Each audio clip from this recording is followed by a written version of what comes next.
40 touchdowns last year and only 8 interceptions. He's lost only one game, and that was to Folsom in the state regional finals last year. He's the guy that gets this offense going.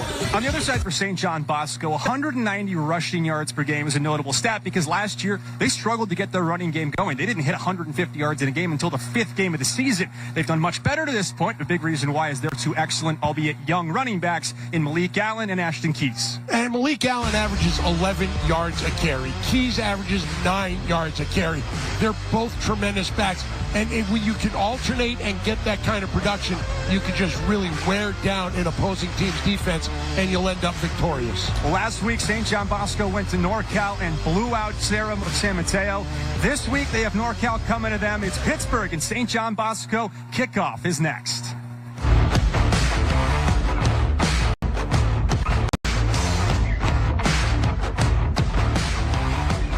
This is Valley Sports. This is Valley Sports. Dad, I know you love football. I will too, eventually. But maybe teach me how to swim before you teach me the swim move. That's a football thing. Heard it on the TV. Mom, someday soccer might be my life. But right now, water competency could save my life and help with my kicks. I know you're psyched about Mommy and me yoga, but me being more safer near water will make you even more zen. Let's talk about the 5 layers of protection. First, fences and barriers. Put one around the pool until I'm older. 2, close, careful supervision. Pay attention. And if you can't, assign a water watcher. 3, water competency. That's like floating, swimming, skills. Refill. 4, life jackets. On boats, around big bodies of water. 5, new toys. 5, learn CPR and keep a phone nearby, ready to call 911. The 5 layers of protection. Learn more at ndpa.org.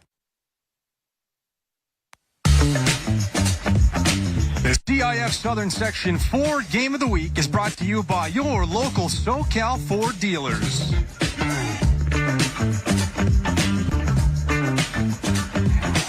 Maybe the best scene in high school football across the country. Coin toss is finished. Teams have taken the field. We're ready to start under the palm trees of Southern California campus of St. John Bosco High School. Tony, it's perfect. 69 degrees, 7 miles per hour of wind. I mean, I don't know what it's like in NorCal right now, but Pittsburgh, maybe they brought some good weather with them because this is perfect. This is perfect football weather. End of story. It does not. Thermometer drop. Does not get better. So the Pittsburgh Pirates, this is their first trip to play St. John Bosco. They haven't beaten a SoCal team in 20-plus years. What do they need to do tonight? Well, Marley and me, we talked about him in the open. It's not a movie about a dog. It's a movie about a really good quarterback. A rough and tumble. You got a big guy on the defensive line. He's got 15 tackles, and Elijah Bowe, that bow and arrow, if he gets going, it's going to stick, and they're going to be successful. All right, we got to call it like it is. St. John Bosco is the clear favorite in this game, especially if you look at sources like Cal Preps. What did they have to do to take care of business? Well, you got to go Dutch, and it has nothing to do with wooden shoes. It's got to do with Dutch Horace, the verbal commit to Oregon, just a force on that defensive front. Also, EpiPen, we didn't get stung by a bee, but it's Epi Sinta-Ilai, and he is a verbal commit to UCLA, and he's your prototypical edge rusher. And your maddening issue tonight, oh boy, when you look at Madden Williams and his explosiveness with the ball, you better watch out. So Pittsburgh, if you're unfamiliar, and if you're from Southern California, you probably are unfamiliar, went 13-1 last year. They won their first 13 games in a row. Baker's dozen straight before losing to Folsom by 3 points in the NorCal Regional. They were a field goal short of coming down to play in the state championship game.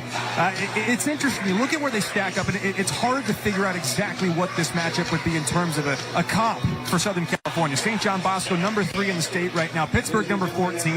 If you look at Pittsburgh's peers as far rankings go Los Alamitos and Murrieta Valley are kind of the closest two. So if you were going to draw a parallel, kind of like Bosco against the Griffins or maybe playing against Murrieta Valley. The Nighthawks, yes. And that's a good comparison because that's about where Pittsburgh is. You look at their schedule, you look at who they play, and they want to be one of those big four, and well, they are, but you've got that monkey, that big gorilla that is De La Salle every year, and that's their aiming point. Carson Clark, along with Darren Tubbs, the freshman, back to return the kickoff. It will be sent away for Pittsburgh by Eleno Lopez Munoz, one of two kickers who will get action for them, along with Brian Capetillo, who does place kicking duty. So Pittsburgh wearing the road whites with orange trim, black helmets. St. John Bosco in their home blues with those gold helmets, as the Braves and the Pirates, a collective 7-0 coming in. And we are underway from Panish Family Stadium. Short kick, as it will be Clark who fields it from the 10. Transfer from Los Al, pops free, watch out! Carson Clark across midfield has one man to beat. He gets past him and slips up inside the 30. That's one way to start the game if you're St. John Bosco. That is one heck of a way to start the game. You always want to start with good field position, but boy, oh boy, you see him catch it, and he hits that seam, and he is off to the races before he just gets tripped up as he's trying to cut back by number 9 for Pittsburgh. That is Josh Rodriguez. Touchdown saving tackle for Rodriguez. So now Matai Fuieva, the junior, starting.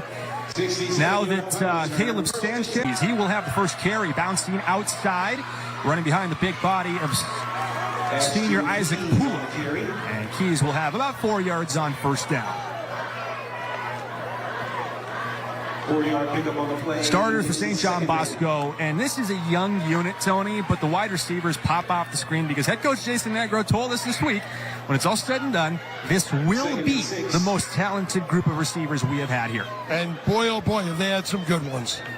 Now Fuieva to the air, looking to the end zone, puts it up, and Madden Williams unable to pull it in. He's made highlight reel catch after highlight reel catch, but could not quite get that one over Kenny Ward, the freshman, who is in tight coverage.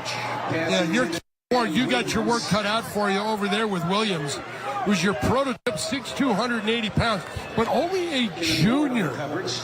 Everyone in the country wants Madden Williams. Yep. Defense for Pittsburgh, Juju Walls, Japheth Tofayono. Good pieces up front, but it's the linebackers, Etienne Pritchard Jr. and Dominic Calhoun, who are really have to set the tone tonight for them. They're going to have big games. Third down play, Fuieva. Counter play, Keys looking for the perimeter, throws a stiff arm and wrestled out of bounds after picking up the first down. Driven out of bounds by Ulysses Barsabo. Just get everybody going one way and keep your running back with you. Everybody moves and just give him the ball going back the other way. Huge hole as he picks it up. He right there outruns everybody. Good stiff arm. Maybe a little bit late going out of bounds, but be that as it may, Bosco knocking on the door, and we've got a whistle. Official timeout on the field. As our officiating crew calls timeout on the field, we'll have a little conversation. They're saying somebody to sideline. wind the clock. Jason Negro's down there saying wind the clock. There they go. Clock is back and ticking. Well, St. John Bosco, they'll go into their tempo offense, which is something that they love to do. They used it against Sarah last weekend, and that's kind of what broke the back of the Padres. If you can get a team, in your tempo. Now Keys not able to get away from Walls. Nope. Senior drops him just short of the line of scrimmage. They'll maybe give him one. We talked about one of the keys was Sita Aliei for Bosco. But Juju Walls, same thing, 6'3", 230, edge kind of rusher. They're both going to be teammates next year in Westwood. And yeah, a lot of UCLA flavor in this game. Yeah. Sitan Alei along with Walls, and then Jaden Hudson, who's a defensive back, not playing tonight, injured for Pittsburgh. Over the middle, pass caught. Carson Clark skips his way out of bounds. Clark on the catch. Short of the first down. It'll be third and just a couple of yards for Bosco. Get Clark, get him coming across on that crossing route. Trying to get him to get a block and get upfield. But good job by this Pittsburgh defense coming up to limit his yards and bring up third and about 4. Kenny Ward, the freshman, drove him out of bounds. There are a couple of freshmen who are really making impacts for each of these teams. Ward for Pittsburgh had a pick six last week, actually, in their win over Archbishop Reardon. And then on the other side, Darren Tubbs, who sports number 26 for St. John Bosco, not on the field right now. To the corner for Williams. Touchdown, Braves. Easy work for St. John Bosco. 2 minutes in, and they're up a touchdown. To Matt Williams, 5-yard touchdown strike from Fuyaba to Matt Williams. Well, Tony, that was about as easy as it gets if you're St. John Bosco. The long kickoff return capped off by pitch and catch from Fuyaba to Madden Williams, his favorite target. C.J. Wallace on for the point after attempt. C.J. Wallace, head of the University of Washington, on to attempt the extra point. 26 out of 27 on them this season.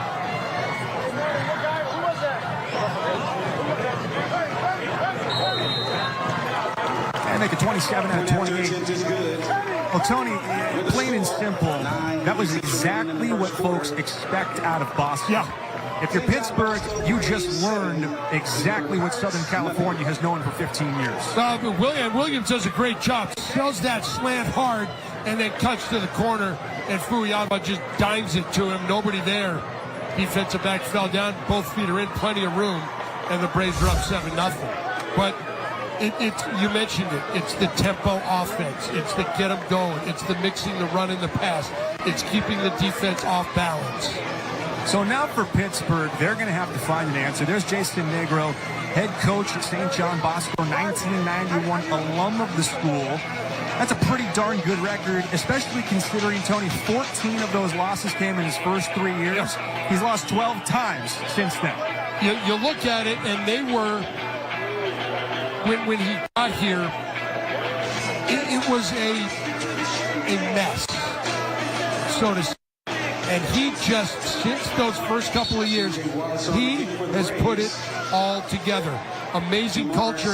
And he said, hey, and we talked to him this week, we've lost 64 seniors over the last couple of years that have graduated. This is a very young team. Wallace to kick it to Makari Kenyon and Jamar Searcy. It is Searcy who will have a chance at the 3-yard line. Washington State commit finds a seam and bursts his way out to the 30. Pretty good return for Pittsburgh, as we will see Marley Alcantara and this Pirate offense averaging 46 points per game through their first 3 contests, and now getting their first look at the St. John Bosco defense. You know, you mentioned Jason's record. Take away that first couple years, he's like 138-12. As we take a look at Alcantara. Yeah, the Jason Negro numbers are banana land stuff. As Jamar Searcy gets the corner, throws a stiff arm and wiggles out of bounds. All the way out to the 50-yard line, a 20-yard pickup on the first touch. And if you're Pittsburgh, that's a pretty good, hey, how you doing? That's what you need to do. This young man averaged 160 yards a game. 7 touchdowns a year. According to Charlie Ramirez, he's twitchy. Alcantara completes his first pass attempt to the freshman Kenny Ward, who was quickly dropped at the point of attack. Joshua Holland, the USC commit, made the stop. All right, where do you pick? So many players that stand out. Horace, Cincinnati, Holland. I mean, I don't know where you start. Everywhere. The guy in blue. Complete again, Alcantara. This time it's caught by R.J. Mosley, who carries a couple with him for a first down. R.J. Mosley with the catch. It's just a slant pattern to your tall wide receiver. He's 6'4", 185 pounds. First down, Pirates. And Bosco's got to call a timeout because they had too many men on the field. So this is interesting and a good opportunity to talk about it. Let's talk about it. Pittsburgh is obviously a foreign commodity for Southern California football fans. Pirates have not come down here to play since 2017. They came to play Centennial, and that is exactly who Pittsburgh wants to model their program after on the NorCal side of things going forward. Head coach Charlie Ramirez actually mentioned Centennial specifically to us. You look at Pittsburgh and what this school kind of represents. They are an up-tempo, fast-moving, aggressive, and highly explosive offense that is going to pair it with situational defense. The school itself, located in Pittsburgh, California, plays in the NCS, and 3,500 more than 3 times as St. John Bosco. You'll cut it in half. You got 1,700 boys, right. Probably. St. John Bosco, of course, all boys, but some big-time football alums. John Henry Johnson, way back in 1940, Football Hall of Famer. And quarterback Jaden Rashada, the predecessor, actually, to Marley Alcantara, who, interestingly, Alcantara is outpacing statistics. In his career, Rashada had 2.2 touchdowns per game. Alcantara, 2.6. He pulls and keeps for the first time, and wisely, yes, submarines underneath Citinelli, as that was trouble waiting to happen. A big trouble, because you got 6'5", 2 1/4, and Cooler, discretion is the better part of valor there. Live to fight another day. The tempo will become a major factor if Pittsburgh's able to pick up first downs, as they did a couple of times earlier in this possession before the Bosco timeout. St. John Bosco, a long opening kickoff return, set them up in great field position. And Matai Fuiava to Madden Williams from 5 yards for the touchdown. Alcantara might have his face mask grab, but gets away. Throws complete to the sideline and draws a flag.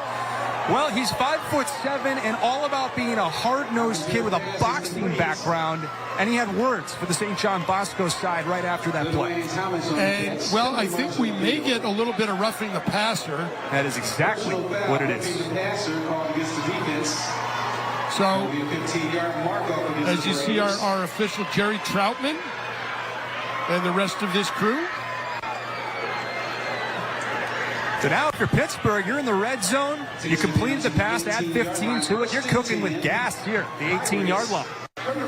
Running back is Jamar Searcy, ripped off a 20-yarder on his first touch of the game. Bosco brings pressure. Alcantara out into the flat, complete to LaDwayne Thomas.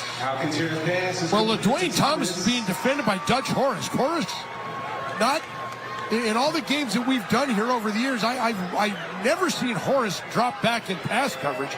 He's usually coming after the quarterback, and he does so very well. Now, Horace is probably their best pass rusher, standing up right now, number 41 at the top of your screen. Alcantara is going to have Searcy switch sides, spreading the field to the bottom of your screen with 3 wide. Bosco shows pressure might have moved, and that bails out the Pirates. The high snap. Yeah, Horace last year, 85 tackles, 12 sacks. Waiting to find out who the movement was on. I think the likeliest possibility is Bosco. Yep. They were kind of simulating that pressure before the snap that was a bit ill-advised. But it will be against Pittsburgh. You always have to wait and find out with these because you're never sure if the defense was drawn offsides or not. And that is exactly what Mr. Troutman says in the case. So that will back up the Pirates and erase what was a good first down gain on the completion to LaDwayne Thomas. 2nd and 11. 2nd and 11. Alcantara throws right into the blitz and completes another one. This time it's Makari Kenyon, a perfect 5 for 5 to start for Alcantara. And, that jumped out to us during warm-ups. You said to me, hey, that kid gets the ball out fast. He does. And, the other thing is, and you can see the intelligence here, where the blitz comes from, that's where the ball goes. Not a lot of quarterbacks can do that, but he's done it multiple times tonight already. Well, Pittsburgh knocking on the door. They do have 3rd down here. Would expect aggression from their head coach, Charlie Ramirez. Well-designed screen. Searcy trying to get the marker, and he's very close. Citinelli made the tackle. And they're going to move the chains. Yep. I was going to say, we've got no angle up here. The referees do, and that'll bring up 1st and goal from probably the 8-yard line. Picks up a first down. They needed 6. They get 6. From the Braves, 8.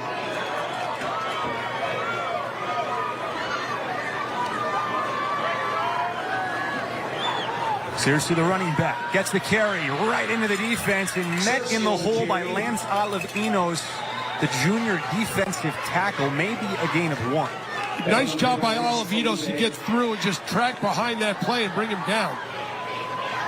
Back to the tempo for Pittsburgh, right back to Searcy, trying to run behind his offensive line and wiggling his way down to the 2-yard line. They'll give him the 1. 3-yard pickup on the play. And this is the kind of play that swings a game. If you're Pittsburgh, you absolutely need to score a touchdown on this possession. Third and goal from the Bosco. Third and goal for the Pirates. High snap, Searcy. Short. He was met at the line and thrown backwards. The linebackers came up to get him. That looks like Olivinos again. And Dylan Davis, the sophomore, coming up from his safety spot. Injury timeout on the field. An injury Little high timeout. snap. Get behind your. They pulled their offensive guard. That's 50. Son of Saga 3 times in a row. So this is going to be a massive play. 4th down and goal from inside the 1-yard line. And this is kind of the test of how this game's going to look. Because it is in size. And Bosco has the clear advantage in this game just based on the size numbers. So what I do, and this is just me, I don't run at them. I know Bosco's deep. They're super fast, super quick. I get the ball to Searcy in space and let him find a gap. Well, Pittsburgh has interesting personnel on the field. They have Elijah Bowe, who is the more powerful of the 2 running backs, who's led them in rushing the last 2 years. He will be to the left of Alcantara. They also bring Amir Thompson, who's a linebacker, into the game as a lead blocker on the right side, just behind the right tackle.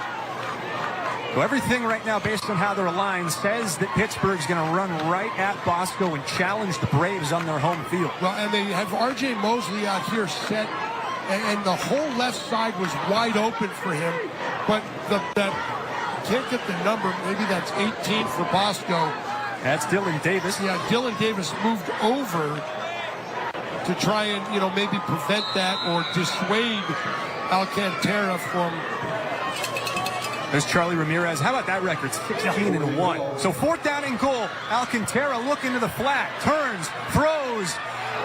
Caught in the back of the end zone. Touchdown. R.J. Mosley. Full extension to pull it in. Pass is complete. How about that for a first possession for Marley Alcantara? 7 out of 7 and a touchdown pass. And he said it. I'm just a 5'7" Asian kid. Nobody expects me to be a quarterback, but boy, he played like a 6'5", prototypical All-American quarterback on that play. And that was quite the announcement from on that Pittsburgh. drive. Yeah. Kick from Capatillo is up and good, so we're tied at 7. Well, if you thought that this one was a recipe for a runaway, you may be wrong, because Pittsburgh has come to play tonight. The Pirates get on the board on 4th down after the Braves took the early lead. We're tied at 7.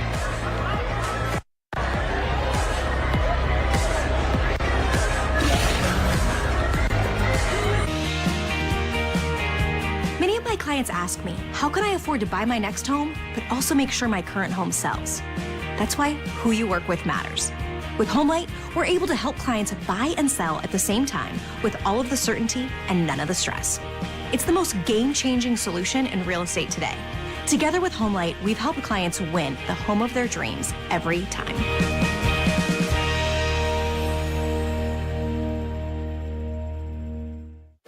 That's $78.29. Oh, I've only got $50. Take out the cheese puffs and the broccoli. I mean, who likes broccoli? I don't. Only $22.87 to go. It would be faster with the Empower app. Empower Cash Advance gives you up to $300 instantly. No late fees, interest, or credit checks. I've got money. Keep the cheese puffs, but leave out the broccoli. Get Empower Cash Advance up to $300 instantly. Download the Empower app today. And action! The action's happening at your Ford dealer, and Ford's action heroes are ready to perform.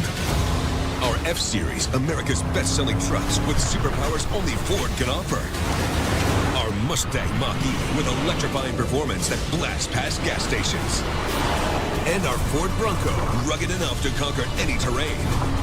Don't miss the action. With your trade-in, lease an F-150 Super Crew STX for a low $399 a month.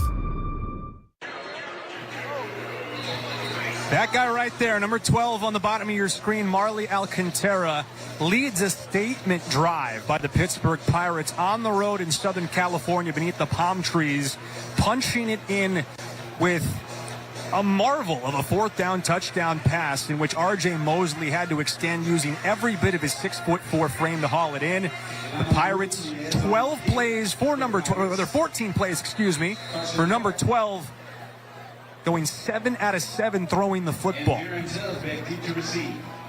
Oh, now the Pirates to kick it away as Clark and Tubbs back deep to receive again. Clark and Tubbs, Crockett and Tubbs, name the show. I have no idea. Miami Vice, come on. Tony, I'm 29. I know. Short kick. Clark and Tubbs both had a chance at it. It's Tubbs, the freshman, and this much better kick coverage from Pittsburgh after the long return to open the game. Xavier Fatu dropped it short of the 25. Now Fuyava with a little more to work with here. So Fuyava was good on their opening possession. Only had to throw the ball twice, but did have a touchdown pass to his favorite target, Madden Williams. Of course, Bosco started on the edge of the red zone after the long return. So Jeremy Lenore, the senior and most experienced running back, gets his first carry and goes careening into the line where he's stopped by Juju Walls and Elijah Bowe. Jeremy Lenore on the carry. Bowe, one of those, a bit undersized at linebacker, but just gets the job done. And Wall is all everything. Yeah, Bowe's an interesting player who has a lot to gain from a game like this. Just 3 offers from Army Campbell and Houston Critchen. Fuyava gets it out. Clark is in space. Carson Clark turns on the burners. Watch him go. They won't get him. Carson Clark to the end zone. 79 yards.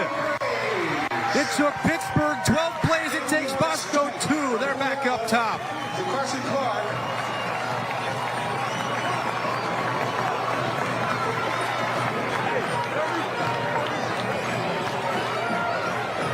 Carson Clark, with a long kickoff return to open the game, nearly went to the house, if not for the touchdown-saving tackle by Josh Rodriguez. This time, Tony, he gets a little bit of space and says, no one's getting this foot. Not a chance tonight.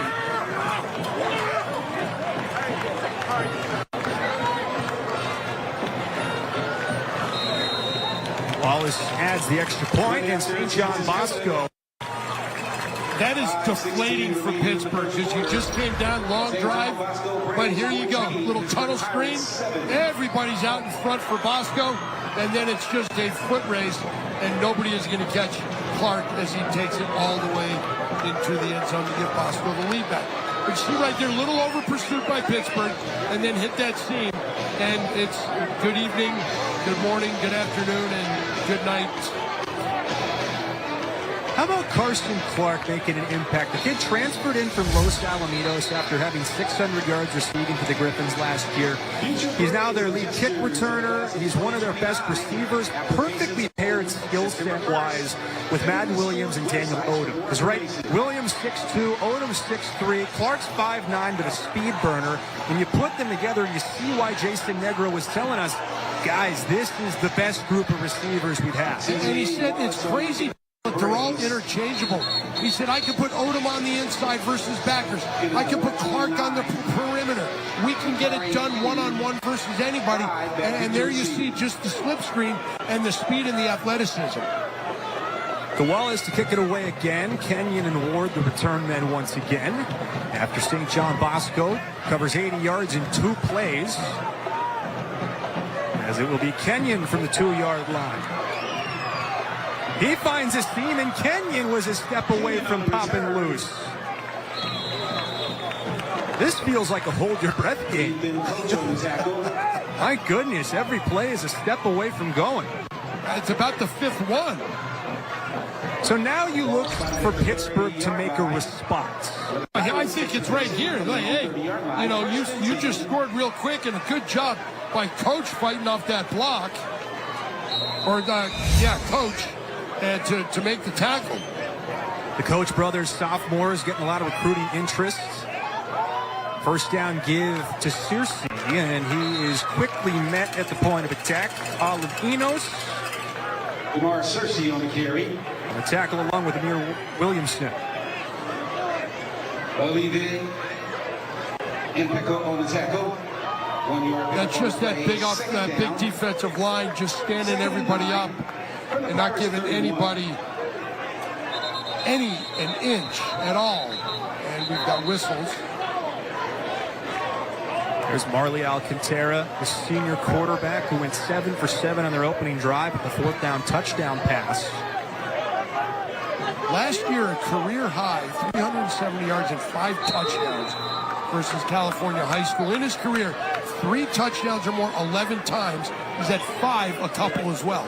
He's played 4 games and 2/3 of a quarter on the road in his career. He's thrown 13 touchdowns without a pick, but he won't be able to get it away this time as he is sacked.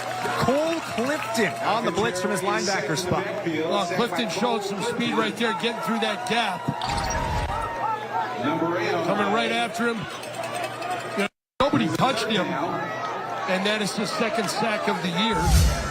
Well, Clifton had a pick 6 last week in the red zone that went back 90 yards, showing that he's pretty versatile and should have a few more offers rolling soon. Portland State and Western Kentucky in pursuit of the senior right now. It's a 3rd and a mile for Pittsburgh.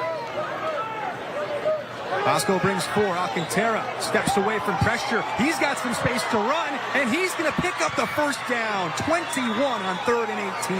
Again, I mentioned it several times. It's man-to-man coverage or a man under 2 deep shell. So he sees that. Nowhere to go. Everybody's got their back to him. So he says, man, I got a whole lot of space in front of me. Guess what I'm going to do? I'm going to take advantage of it and get my team 1st down. Right back to the line of scrimmage. Searcy spinning away from 1 tackle. Picks up 4.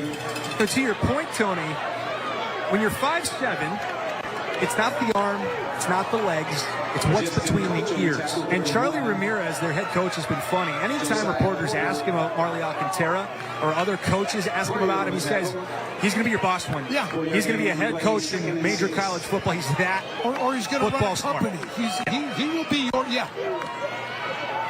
2nd and 6, end around to the freshman Ward. Watch out. He's not going to get away.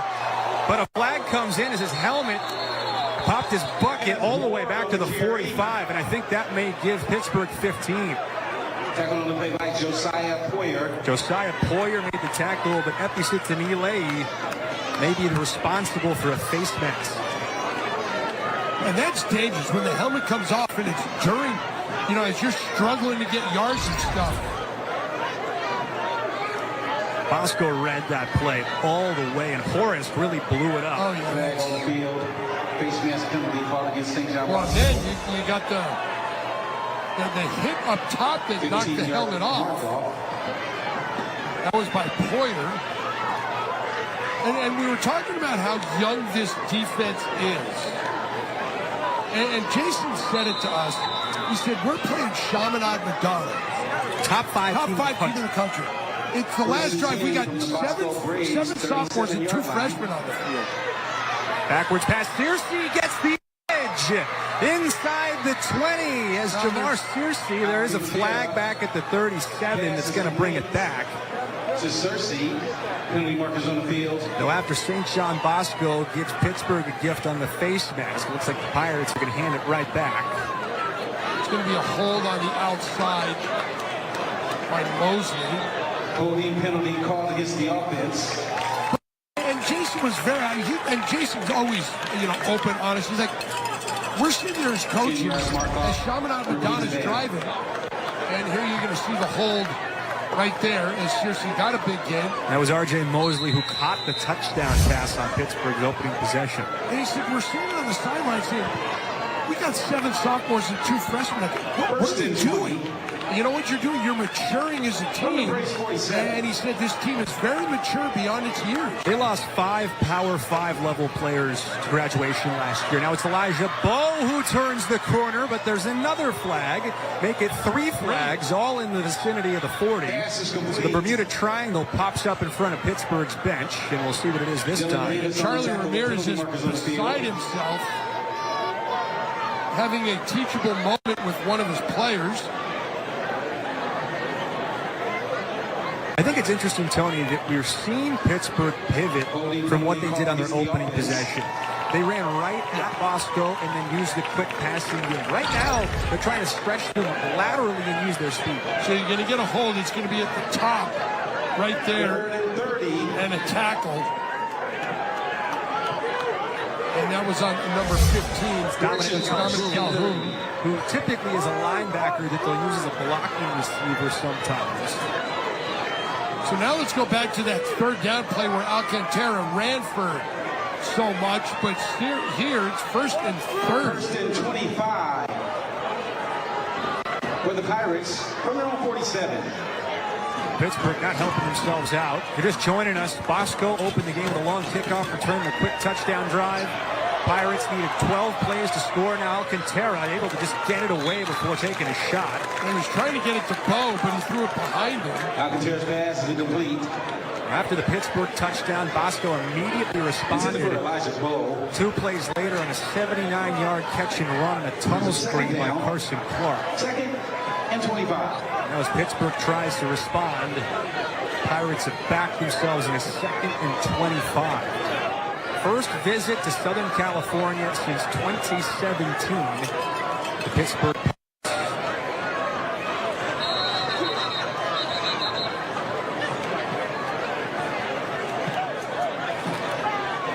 Timeout on the field.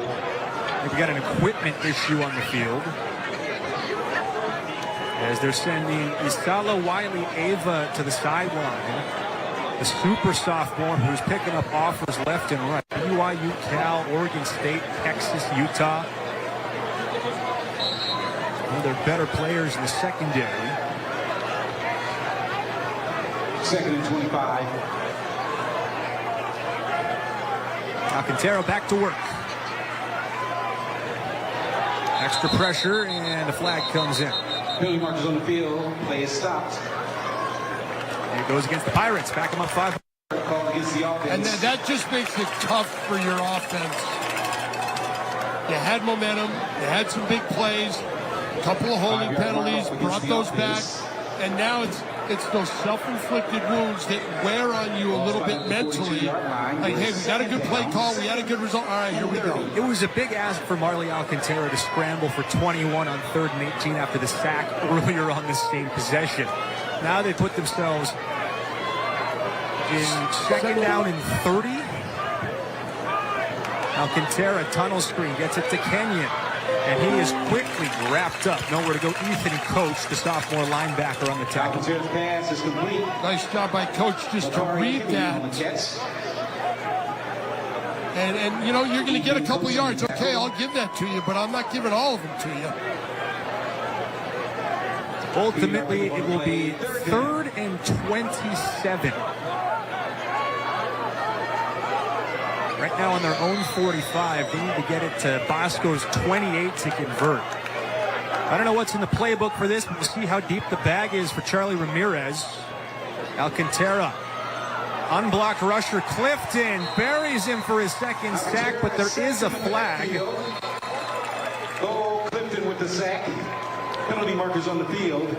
Bosco is gesturing to decline, indicating that it's going to go against Pittsburgh. Oh, you want to take the result of the play, which is like probably it's a 10-yard sack. So I'll back you up 10 yards and get the down instead of back you up 10 yards, give you another shot. So punt the ball. And Clifton just comes right off the edge. Nobody. Alcantara's got nowhere to go.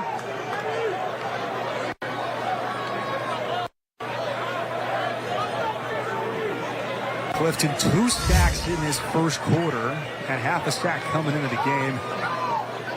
You know, he's not a guy that you look at as being their premier pass rusher, but I think that shows you the depth and versatility of Bosco's defense. And that's great for him because I'm going to pay attention to this guy and this one and this one and that one, which frees him up. Carlos Torres III, who's also the backup quarterback on the punt. Bosco came after it. End over it as Darren Tubbs will let it bounce and watch it take a friendly roll for Pittsburgh all the way down inside the 25. So a possession that was promising and then self-destructed after a string of penalties now gives way to the Bosco offense that has needed a grand total of 8 plays to put in 14 points. Well, let's look at it. You're down inside the red zone after that opening kickoff, and then Clark goes 79 in 1. And I'm sure Jason Negro would like to see a sustained drive. They motion Davis out wide. Fuyava looking in the direction of Williams, who is defended by the linebacker Calhoun, who is committed to Boise State. They're unable to connect. That doesn't happen very often. Madden Williams drops the ball. Madden Williams broke a couple of Bosco records earlier this season in their win over Sierra Canyon. Had a 96-yard touchdown catch, which is the longest in Bosco history, and 252 yards in the game, which was almost 30 yards more than the next best performance in program history. Fuyava to throw again, this time flush from the pocket. Delivers to the sideline and completes it to Clark.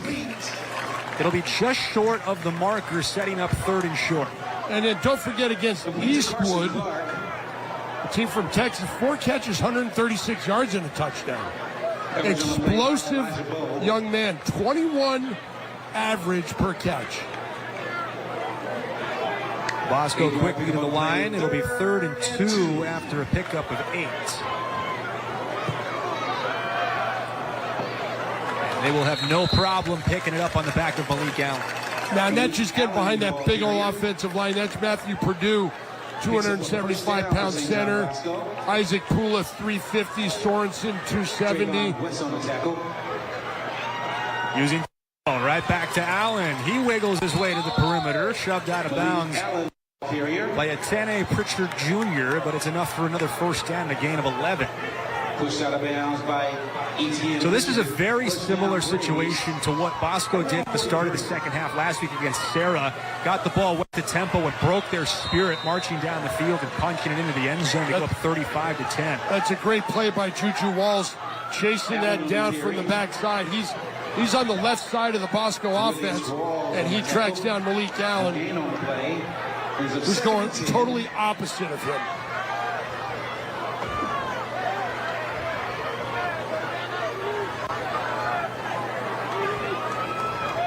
Fuyava slows it down a little bit. This will be the final play of the quarter, barring an incomplete pass. Little stunt up front from Pittsburgh. Fuyava looking down. Has plenty of time still. Stretching it down the sideline and incomplete, intended for Naotito, the junior tight end, as that takes us to the end of quarter number 1. Well, Pittsburgh's defense has a big opportunity to start the second after Bosco scoring a couple of touchdowns, with the Pirates converting a 4th down, keeping themselves in it. After 1, it's the Braves 14, the Pirates 7. In life, things aren't scripted. If you're an athlete, we need people like you and translate those skills to officiating. You can get a lot out of it. It happens in every town, in every game. We never have a perfect game, but the rewards always outweigh the negativities.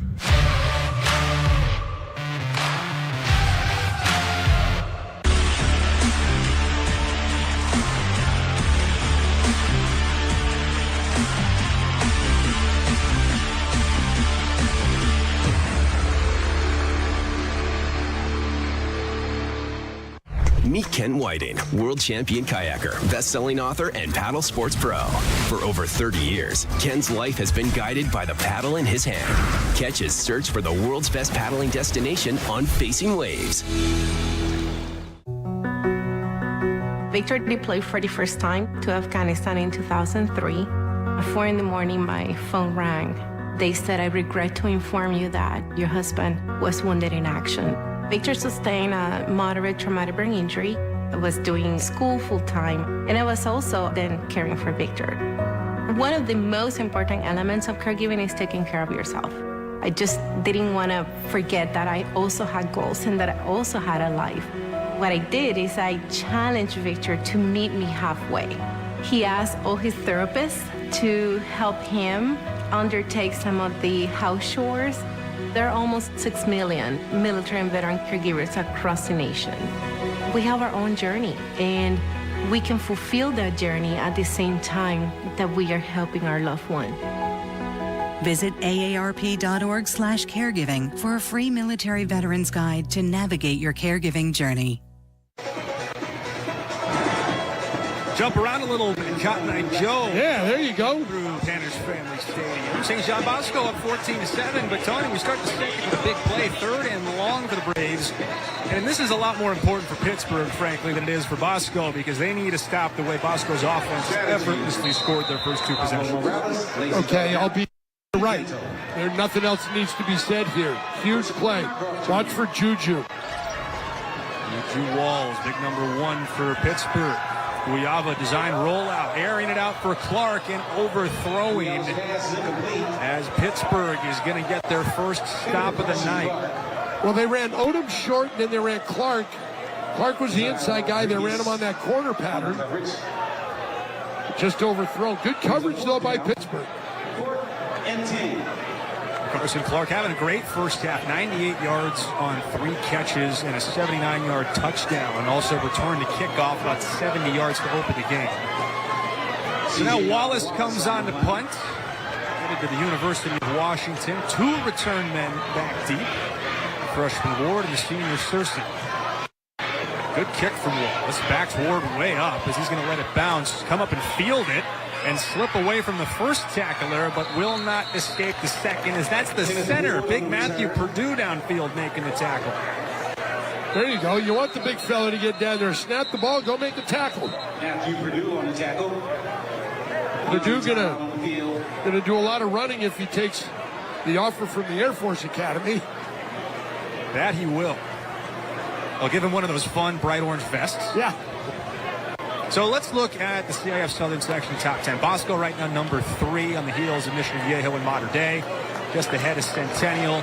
We'll get to play most of these matchups out once Trinity League match starts. You know, Mater Dei Bosco obviously will be on our air. And then J. Serra, Santa Margarita, Orange Lutheran, Servite, all also in Trinity League. The next 10, see Los Alamitos and Serra, 11 and 12. We'll be at that game next week. Loses a teeny bit of luster after Serra lost to Oaks last night, but still, that is a dangerous Serra team. That is an explosive Serra team. And you know that Scott Altenberg's been doing this for a long time.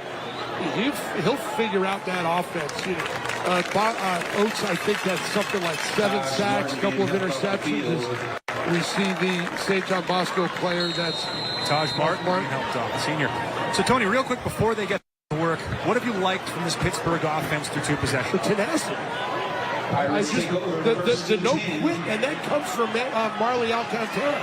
Alcantara, 8 out of his first 9, only 37 yards. They haven't been able to stretch it down the field. He's been sacked twice already by Cole Clifton. Roll him out of the pocket. Delivers into the flat, complete, as Mosley's knee hit the ground at 4 yards. You saw Boyer coming after him, and he still gets the ball out. R.J. Mosley with the catch. It's a 5 yards. Mosley, big 6'4" junior. Even as their second leading receiver, hauled in his second touchdown of the season on 4th and goal on their opening possession. Run blitz from Bosco, and Searcy goes right into it, spinning to the marker for a first down. Well, once again, Clifton came on it, got picked up really well. Searcy saw it and bounced to the left. Play was supposed to go to the right side, but he bounced to the left and picked up the first down. I've been impressed with the run block in Pittsburgh so far. They struggled in pass protection, but Searcy 7 carries for 40 yards. It's a pretty good average. And you look at this offensive line, they're good size, you know, weight-wise, and you've got a flag. But height-wise, they're not real big. Zafra, the left tackle, 5'10".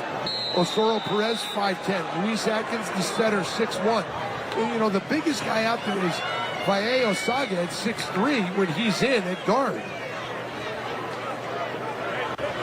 Pittsburgh, after their defense came up with their first stop of the night, now trying to convert it into points and tie the game for the second time after Bosco took the 14-7 lead. Handoff Searcy, and Horace quickly swallows him up in the backfield. Well, we saw Horace drop back in pass coverage earlier tonight, but that's where he is best, chasing the quarterback and chasing guys down. Here he comes, nobody blocks him. He sees that tackle block down. If you see if you see the angle, if he's not squared up on you and you see him moving away, just get down the line and chase the play, and he did just that. Dutch Horace is wildly underrated, in my opinion. Just a 3-star prospect, but is committed to Oregon. Alcantara screened the bow, and Wiley Ava up from his safety spot snuffs out the play for a gain of 1. That was read beautifully. The pressure came, and the back 7 recognized so quickly, and this is Bosco's strength on defense, is that closing speed. So now this is exactly what you don't want to be for Pittsburgh. 3rd and 9, nope. You have to protect Marley Alcantara. They have not done that well tonight, but he has scrambled effectively a couple times. So maybe you look for a run-pass option out of him, get him out in space. Since Bosco's defense has adjusted since the opening possession, went 12 plays for a touchdown for Pittsburgh, and the movement is going to back up Pittsburgh 5 more and make it 3rd and 14. That's big number 77, Ruffin, 6'1", 315.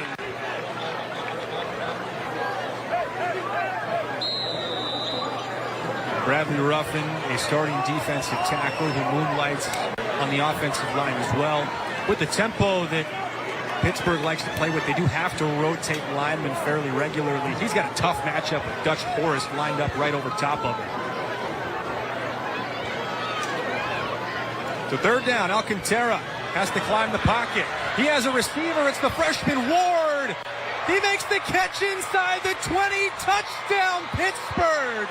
On 3rd and 14, they get 76. Marley Alcantara, a wizard in the pocket.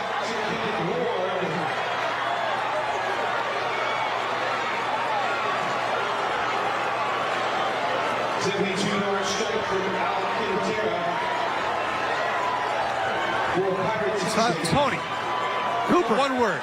Wow. Wow. That was crazy. And wow. The same thing forward and backwards. Wow. 3rd and 14. Everything's looking towards Bosco to get the stop. Kick is clean, and we are tied. So right when it looked like Bosco smelled some blood in the water, senior quarterback Marley Alcantara delivers a dime. Pittsburgh 76 yards to the house. We're tied at 14.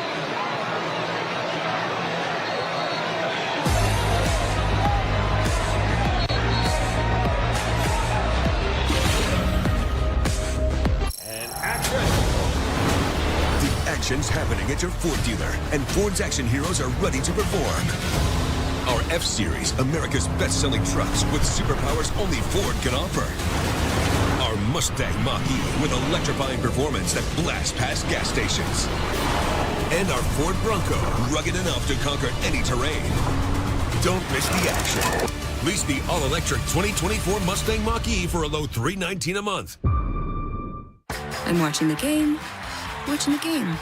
Hang on. With Frontier Fiber Internet and YouTube TV, I'm not just watching the game, I'm getting into all the action. And with Multiview, I can watch up to 4 games at once. I've gone from being a Monday morning quarterback to being a game day genius. Talk about a win.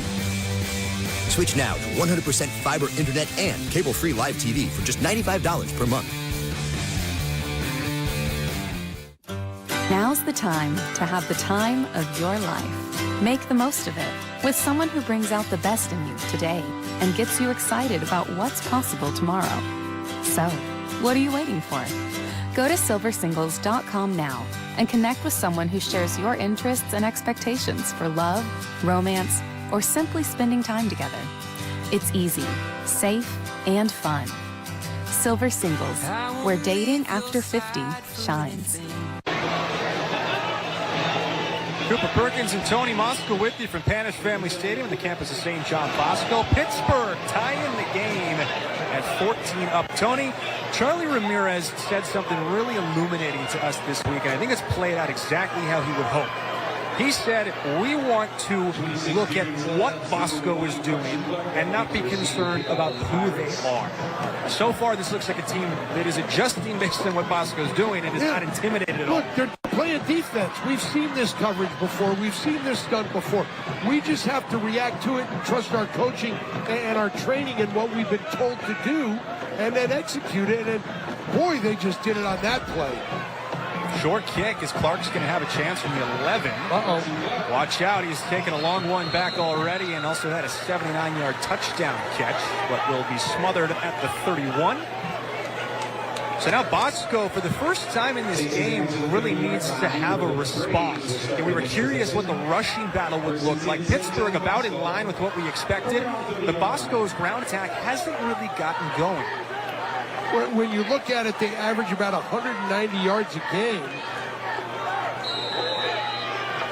And you're right, they need to get it going because the way this Pittsburgh offense plays, you want to keep the ball away from it. Senior Lenore starting through the middle. Nice first down carry for 6. And Tony, there's always this, I think, temptation to go to the passing game too early. And for St. John Bosco, they've been almost unbeatable the last 3 years when they've run the ball more than they've. I was listening to Sports Talk this week, and we'll get after the play. Kuyava throws it out to Williams. And a great ankle tackle. They say he didn't get him down, but it doesn't matter. Walls comes up to the delight of his coaching staff and makes the stop short of the sticks. You want to run the ball. You want to establish the run. But you know what? It's really the passing game. It's those balls over the top, those big chunk pass plays that'll kill you, even though you're still running the ball effectively. 3rd down and 1. Lenore stretching it out. Lenore stopped in the backfield. Tackle made by big Tavon West, the junior off the edge. Wow. Trying to get Lenore, and you pull that back. Look at the push by that defensive front, how they got in the backfield about a yard. And there you see Lenore had to bounce backwards a little bit instead of going forward. Because he bounced backwards, that gave that defense a chance to make the play. So now Pittsburgh, for the first time tonight, will have a chance to take the lead. Keep an eye out for a fake. This is right around the spot of the field, but Wallace will kick it away instead. Searcy back deep, and a great kick sends Searcy retreating. It's going to roll all the way to the goal line and into the end zone. A punt of 62 yards by Wallace was nearly perfect. The kick's just a little bit too far and will be a touchback. Got to put a little spin on that gap wedge. St. John Bosco, located in Bellflower, about 30 miles outside of L.A. And you look at what they've done football-wise. Some big-time players have come through here. Trent McDuffie, a Super Bowl winner, and an outstanding cornerback for the Chiefs. DJ Uyunglele, of course, the all-time passing leader at Bosco. All boys school, so 855 students, all of them boys and virtually all of them athletes. Pittsburgh back to work now. First down gives. Searcy bounces it outside and is wrestled to the ground on the perimeter by Davis. And he's going to have to come out because the helmet came off. 18, Davis on the tackle. See Davis go right up around the head. Searcy picks up 3 yards. Well, Searcy's run the ball 9 times for 43 yards. The good news for Pittsburgh, he has to go out. Here comes Elijah Bowe, who's been their leading rusher 2 years in a row. Yeah, it's as a sophomore, 1,200, just around 1,200 yards. As a junior, just around 1,300, 31 touchdowns in that time. Alcantara trying to get the proper play call in. 76-yard touchdown pass on 3rd and 14. The last time Pittsburgh had the ball to tie the game. Bosco brings an extra man. Bowe runs away from him and right into the arms of Epi Sitinelei, who gives him a bear hug and burns him to the ground. It says, nope, not going anywhere. There you see the big fella. See Horace on the slant and big old the EpiPen. Drags him down. 3rd and about 6. No game on the play. 3rd down. Past the halfway point in the second. Blocked at 14. 3rd and long. Backwards pass, a double pass, and an open receiver. It's underthrown, and it's picked off. Wiley Ava. It turns into a punt return, and Wiley Ava has room to run. So Pittsburgh tries to get creative, and the execution on all three parts of that were just a little bit off. And just hung up in the air a little bit too much. He was wide open, was Kenyon. You see the backwards pass? Kenyon was behind everybody, and the ball just had a little bit too much air underneath it. And Wiley Ava just kind of does, some center fielder going after it, tracks it well, goes up, gets it. And there's great field position for the Braves right now. Team high 4th interception of the season for Wiley Ava. On the tie, Fuiava quickly out to Clark. 4th catch, turns upfield. Just chopped out of bounds after a nice pickup by Rodriguez. 15 yards down 16. There you see the strength of Ty Fuiava and that arm. Out to the far edge. Granted, he was about the middle of the field, but it's a zip ball. It's out there. It's quick. And a timeout called on the field.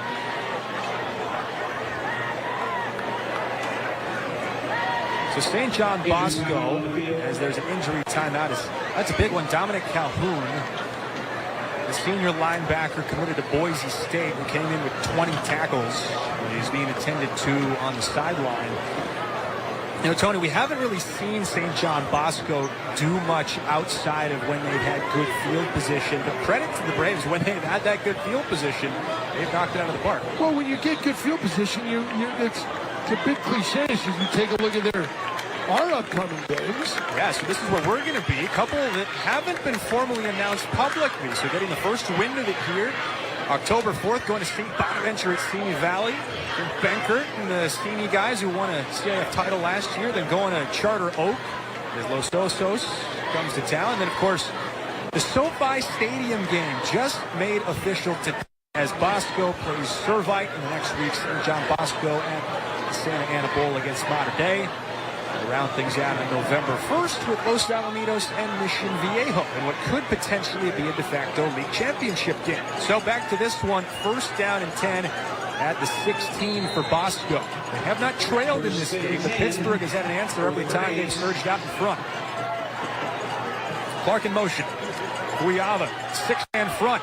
One-on-one coverage for Odom. Incomplete. Great coverage on the perimeter by Truly Bell. Truly good coverage by the 6'1", 180-pound junior. Just one-on-one. It's me and you. Let's go. Good coverage. Turns his head at the right time. Body in a good spot. Well, Bell made there you go. Yep. Bell made a huge impact last year as a sophomore, but hadn't really played a whole lot this year. Reminder, this is a Pittsburgh team playing their best defender, Jaden Hudson, the senior safety who's headed to UCLA. Guiava, quick toss out wide for Allen. To the corner, gets the edge, and Allen dragged down inside the 5 with a 1st down, sets up the Braves with a goal to go. And Coach Ramirez did say, hey, if this were a championship game, Jaden Hudson would be playing. We just don't want to risk it in game 4. And there you just see this little hesitation move, cut to the inside, bounce it out. And then Malik Allen, big gain down inside the 5, or right at the 5-yard line. It's at the 4. Second trip to the red zone for Bosco. They turn the first into a touchdown. Up the middle, Allen tiptoes into the end zone. Touchdown Braves. They're back up by a touchdown. Malik Allen. 3rd touchdown of the season. Easy work. 4 yards out. That's the big offensive line, just opening up gaps. Allen and the great zone board again. CJ Watson to try to point after attempts. This team averages 50 points a game. I mean, both of these offenses are crazy. Insane. 50 points a game for St. John Bosco, 46 for Pittsburgh. We get it's still kind of early in the season, but those numbers are still bananas. Kick from Wallace is good, and it is 21-14 St. John Bosco. Tony, as much as we have talked about this Pittsburgh team and their impressive responses, this is the first time we've seen Bosco really come back after getting punched in the face and throw one right back. Well, when we do Bosco games, we did, they dominated Modern Day here in that first meeting, and then flip it forward to the championship game. Modern Day kind of dominated them. So we really haven't seen Bosco be challenged a lot over the years. That's just you and me personally. Right, of course, they played the Chaminade earlier this year. Yep. It came down to the final quarter. Yep. The long touchdown run by Malik Allen from 74 yards to put them ahead for good. Eventually won. Sierra Canyon, they were challenged. Sierra Canyon, a late touchdown pass from Koamalaulu, the freshman who was in for an injured Matai Fuiava, as they eventually won that game by 10. There's Kenny Ward, the freshman, who had the 76-yard touchdown catch. They tied the game at 14. He's back deep to return the kick. C.J. Wallace. C.J. Wallace on the kickoff for the St. John Bosco Braves. Jamar Cersei back deep to receive. Kick comes to Cersei at the 2-yard line. Senior Wazoo commit. Cersei lowers his head and torpedoes his way into a couple of defenders at 23.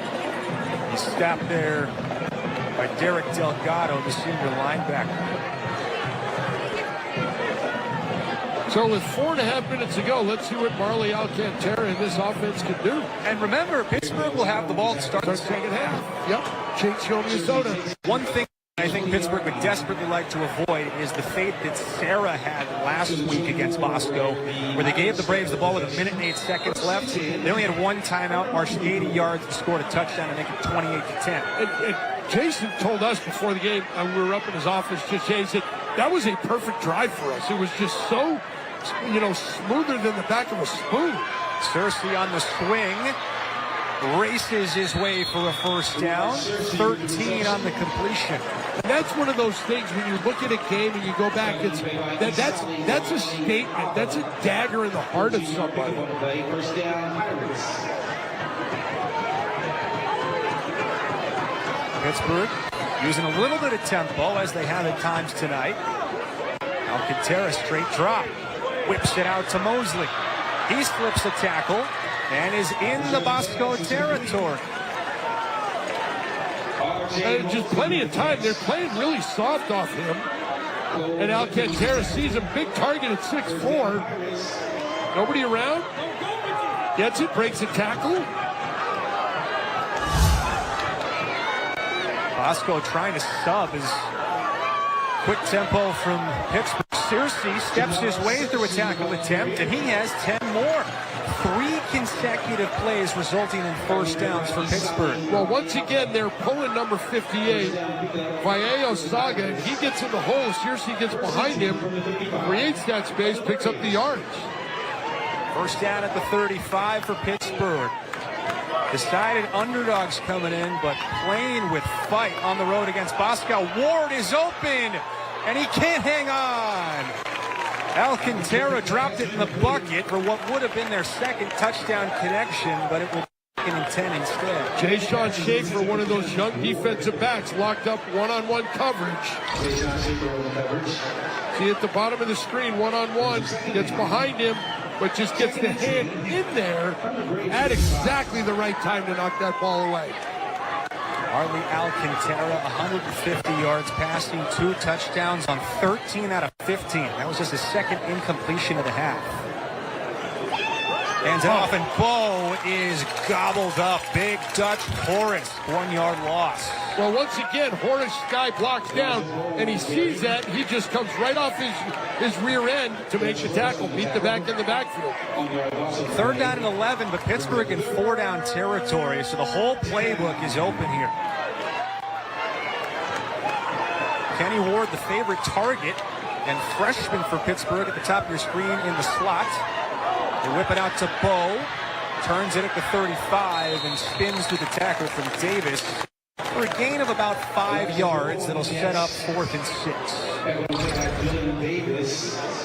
Well, here it is. It's great. You got the big guy Clifton out in your face again, and Bo just can't out-shoot too many people. He gets by one and spins. Well, after Bosco marched the field to take the lead, Pittsburgh trying to respond and tie the game for the 3rd time as we near our way to halftime. Alcantara on 4th down. Throws to Mosley, short of the sticks. And what a tackle out in space. But Mosley gets away. And finally, they're marking him down, albeit well after the play looked to be over. Very late call on the field. They needed 6. They get 3 based on the spot. Well, here it is. See if that knee goes down. I can't tell. Can't tell at all. It was blocked by Holland. Maybe we can from here. Close. But what you have to do if you're Mosley is you've got to go beyond the stick and then come back. It's you'll go to 12, come back to 10. And Almatai Fuyava and St. John Bosco have a chance to take the first 2 touchdown lead of this game. Complete over the middle. Easy work to Davis. Christian Davis. Well, everybody's dropping, and they're just leaving everybody in coverage, just giving you everything underneath. But with this wide receiver group, you don't want to give them any space.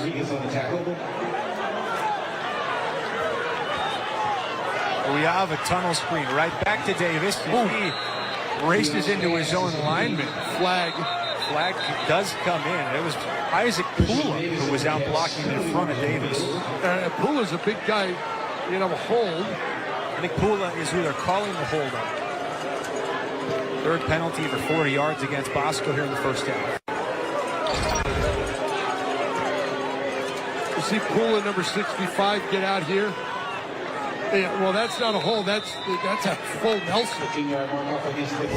I mean, there was no doubt. He just went out, bear hugged him, and threw him down. He was honest. Yeah. But we have a miscommunication trying to get it to Tubbs, incomplete. I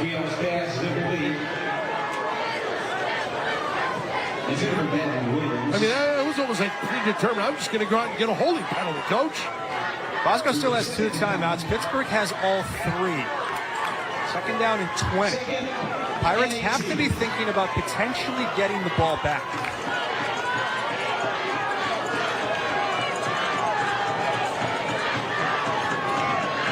Fuyava, straight drop with good protection.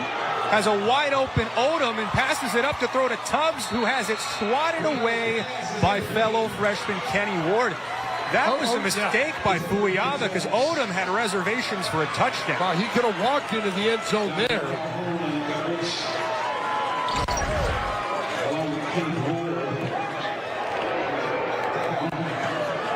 You see, Odom is 10 yards downfield.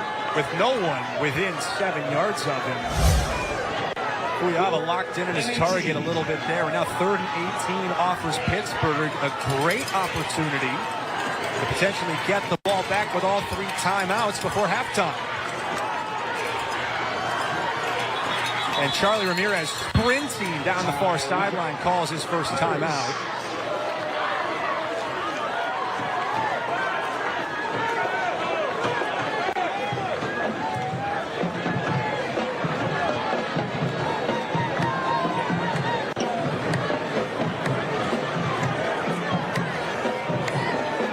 St. John Bosco in the last 15 years, along with Mater Dei, has become one of the 2 preeminent programs in the state of California. Their 4 CIF state championships and 3 national championships have all come in that window under head coach and alumnus Jason Negro. This is such an interesting game, though, because Pittsburgh, while a public school and definitely different than St. John Bosco, is in kind of the same spot that Bosco was about 10 years ago. They'd already built something that already had some regional momentum, but it was about getting to that next level.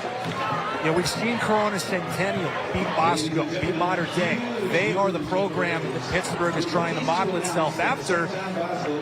So far tonight, that looks a lot like the Huskies. And if you're a public school, you don't have maybe the resources or the extended enrollment reach that a private has.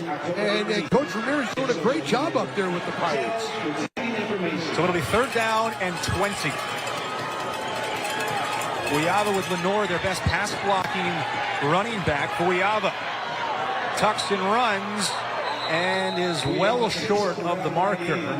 setting up 4th down with a minute 36 left, and Pittsburgh still having 2 timeouts. 6-yard pickup on the play. There's a 4th down. Well, Wallace averages 33 yards a punt. So you're hoping he can get off one. You know, if you look at this Pittsburgh defense, they have played astoundingly well tonight. Yeah. They've given up 3 touchdowns.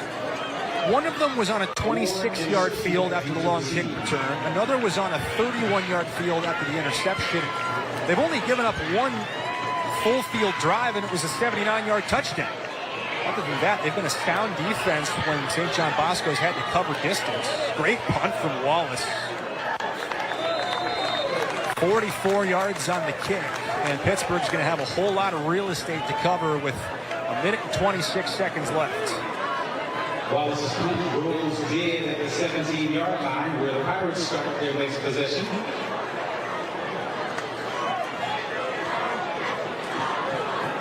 First and 10 Pirates. They're on 17 with 1:26 remaining in the second quarter.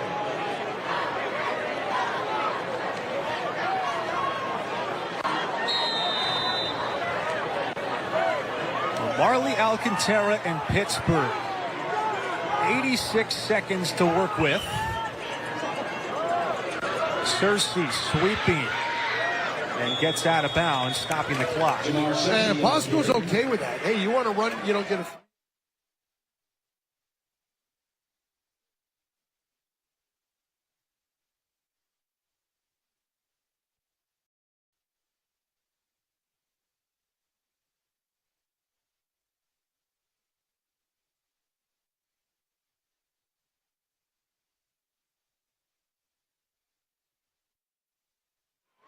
Hands it right back to Searcy, who cuts upfield. And will be driven into the dirt by Sessi Sulunga. Down with Tepi Sitinalei as moves the sticks. First and 10 from the 28. Final 35 seconds. Wonder if Pittsburgh maybe takes a shot. They will hand it off to Bo. We'll see if that's the last play of the half.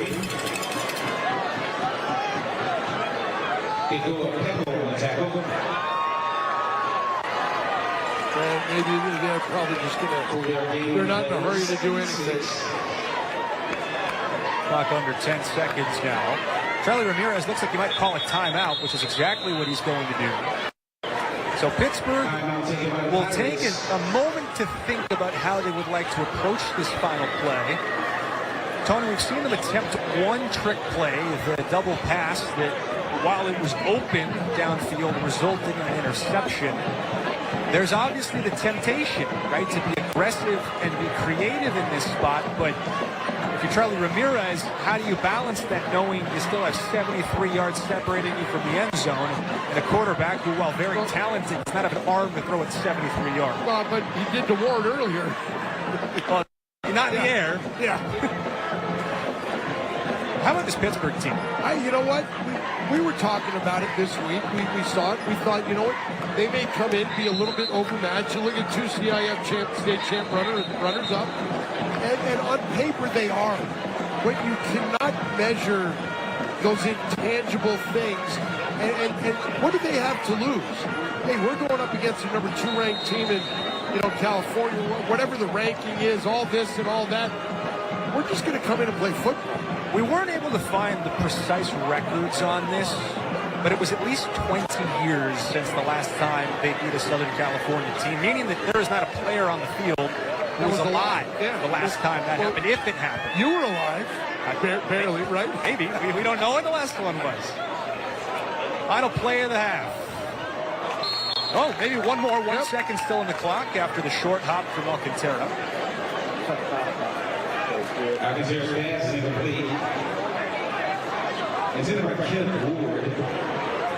Brings a 3rd down. 1 second remaining in the quarter.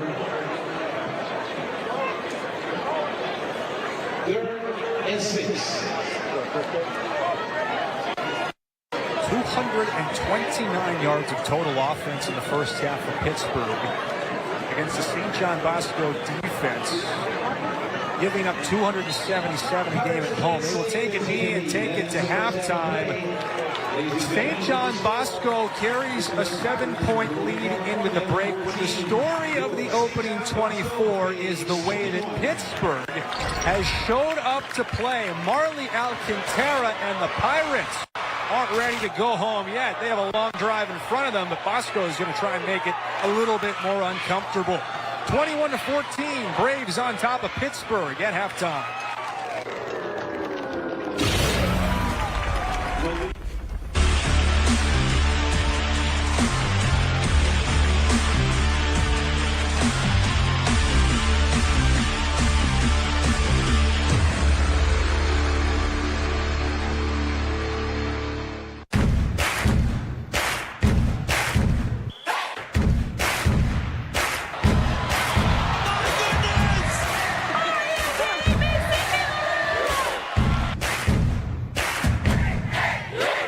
Get the results you want with Body. And with our Labor Day sale, get 3 months free. Join America's favorite trainers leading over 130 structured home workout programs, creating thousands and thousands of success stories. Nobody does results better than Body. In fact, CNN Underscored has rated Body the best fitness app. And with Body's special Labor Day sale, the first 5,000 people get 3 months free. That's right, get 3 months free. Sign up today at body.com. That's bodywithan.com. During high school, I hung with the wrong crowd and I never graduated. I helped Santiago in many different ways, like all fathers do, because he always wanted to go to college. I felt a little embarrassed to come back to school, but eventually, once I came here, I knew that it's for a bigger goal. He was very dedicated, hardworking. He connected with his teachers. He connected with other students. That was one of the key reasons why he was able to keep forging ahead. It was amazing to see him graduate. This was one thing that meant so much to him, and of course, it meant so much to us too. With the help of my father and having my son, that was all the motivation that I needed. That support is everything. Find free adult education classes near you at finishyourdiploma.org. I'm Randy Rosenblum, and I'm old school. Patel from SB Live, and I'm the new guy on the block. Our topic tonight, who's the best high school football coach in Southern Section history? Tarek, your take. It's a no-brainer, Randy. He donned the red and the white. He coached at Mater Dei for 34 years. 8 CIF championships, 4 state titles, 5 mythical national championships. It's Bruce Rawlinson. Who else could it possibly be? A ton of victories, a ton of players that went on to play in college and the NFL, a tradition that's still carrying on in Santa Ana at Mater Dei. It's Mr. Rawlinson. Bruce Rawlinson had the best voice as a coach, but the best coach is Harry Welch. Harry won 3 state championships with 3 different schools. Canyon, and they knocked off De La Salle, which at the time was the best team in the country when he won that state title. He won at St. Marguerite's, and then he won at Santa Margarita in the Trinity League. You look at all the years of service, better than 25 years as a head coach for Harry. He won 81% of his games. He had a winning streak at Canyon of 46 consecutive games. At St. Marguerite's, they won 30 in a row. He's 79 years old. He's retired. He's in the California Hall of Fame. Harry Welch could come out of retirement today and win a state championship with another school. He's that great a coach. He's the best of all time. It's halftime. We'll have more right after this.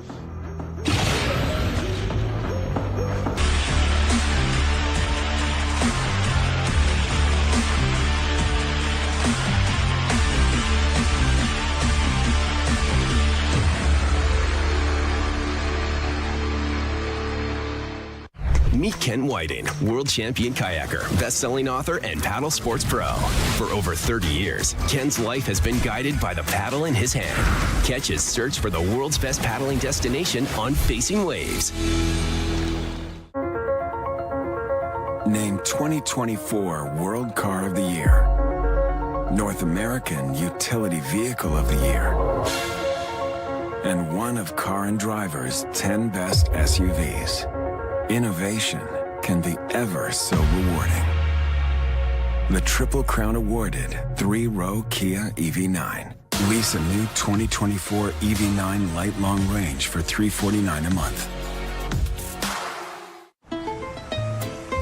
Hannah here with a few friends to answer some questions about Arco. Like, does Arco Quality Top Tier Gas improve engine performance? And keep your engine clean? So it can run at its best? While optimizing fuel economy?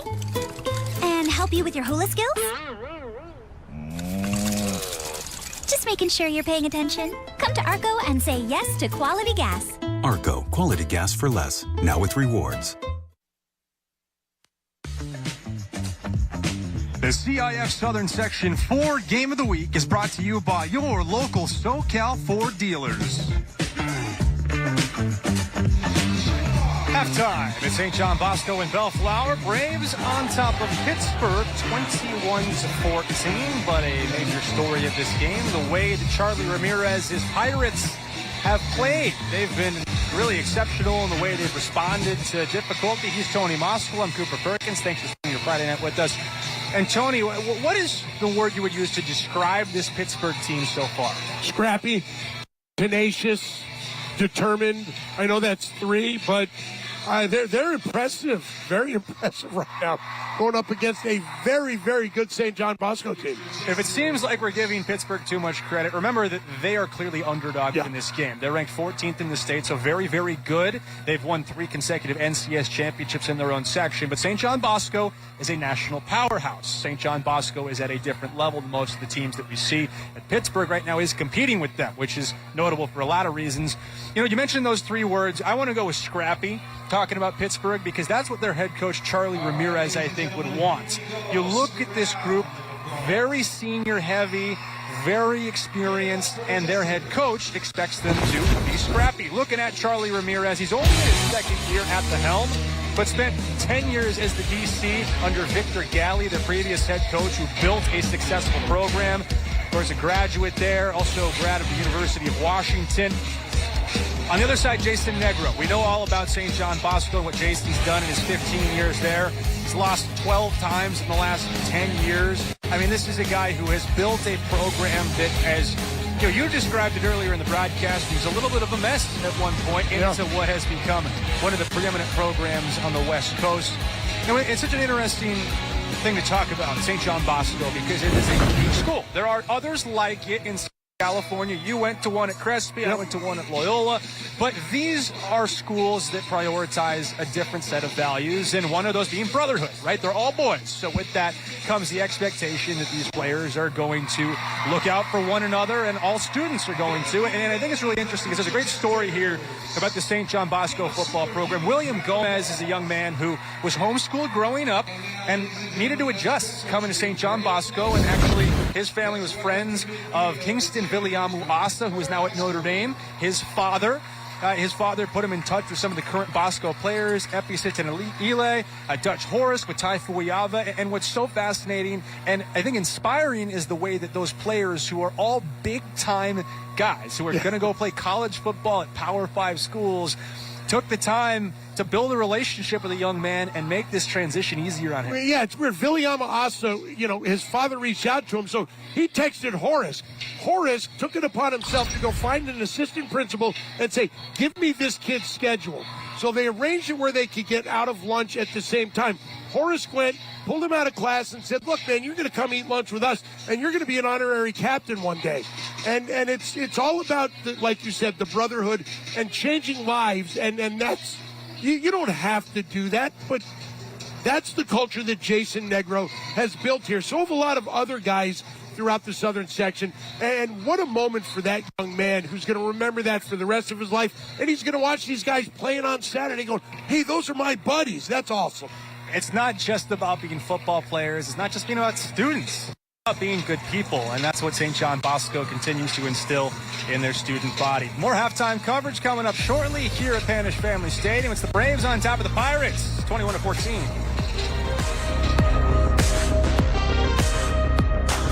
Starting at $4.99, you can get one, make it a double, or go for 3 delicious patties. Go as big as you want with my Bonus Jack combo starting at $4.99. Now you can say you're loving it and actually mean it. At Jack, every bite's a big deal. Welcome to Jack in the Box. I love playing basketball. I love playing basketball.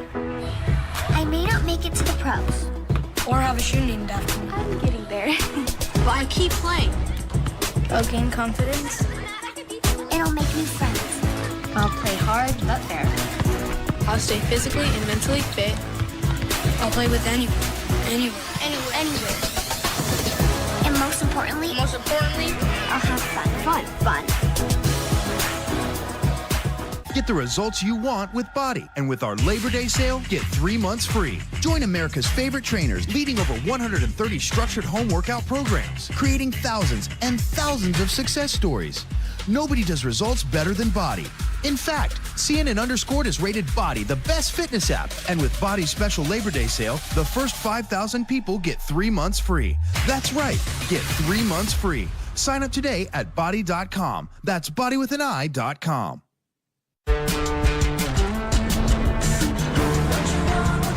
Driving the Nissan Rogue with Google built in is like... Hey Google, turn on Rocky's food. It's like the ultimate connection. See why it's been awarded a Consumer Guide Best Buy and recommended by Consumer Reports. Drive the Nissan Rogue today. Get 0% financing for 36 months or get up to $2,500 total savings on remaining select 2024 Rogue Platinum trims. Not to name names, but most burger places don't even sell tacos. Meanwhile, I've got my new bacony $3 mummy wrap monster taco and 2 original monster tacos for just $3. Take notes, Ronald. Oops, I named names. Welcome to Jack in the Box. Halftime at St. John Bosco, where the Braves are out front of the Pittsburgh Pirates by a touchdown. A NorCal versus SoCal clash. For the Braves, the second consecutive week in which they face one of the quote-unquote Big Four from the North Coast, where you have Pittsburgh, De La Salle, Folsom, and Sarah of San Mateo. This one started fast for Bosco, a long kickoff return followed by the touchdown to Matt Williams. But Pittsburgh had an answer. The 4th down touchdown pass with R.J. Mosley extending. And this really set the tone for what that first half was going to look like. It did, because they bounced right back. They came down. It was like a 12-play drive, and they said, you know what, we're not going to be intimidated. And this was a backbreaker, as it is for anybody. As you see, it's 79 yards. And to the house, you know, little slip screen. You're thinking to get maybe 15. This was an unbelievable 3rd and 14. Alcantara hits Ward in stride, juggles it a little bit, but takes it into the end zone. 2 of them nearly connected on another touchdown that would have tied the game at 21 before halftime. Really the one mistake for Pittsburgh, the ill-advised trick play on 3rd down and 6 turns into an interception. Set Bosco up with a short field 31, and then shortly after, Malik Allen punching it into the end zone. That's the difference in the game right now. But Pittsburgh will get the ball to start the second half, Tony. And looking at the stats and how the first half shook out, you have to be encouraged if you're a Pirate fan. We told you at the top of the broadcast, right?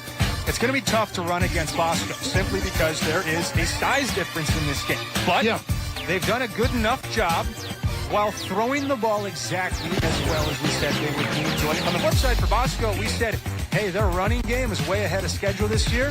54 first half yards. They have not really gotten that part of the game going. No, they haven't. But then again, when you look at stats, sometimes they're misleading. Look, first drive, short field. Second drive, 79-yard touchdown.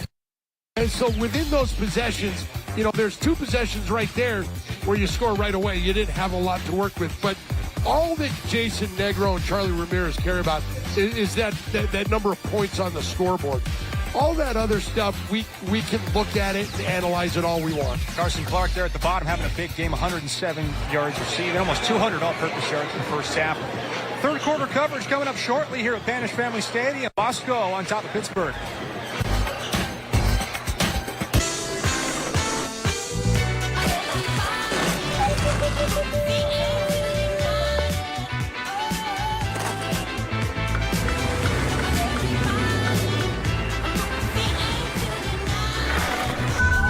Class-leading safety features at every turn. The Hyundai Tucson. Get 1.99% APR for 60 months on the Hyundai Tucson or Tucson Hybrid. See your SoCal Hyundai dealer. Now's the time to have the time of your life. Make the most of it with someone who brings out the best in you today and gets you excited about what's possible tomorrow. So, what are you waiting for?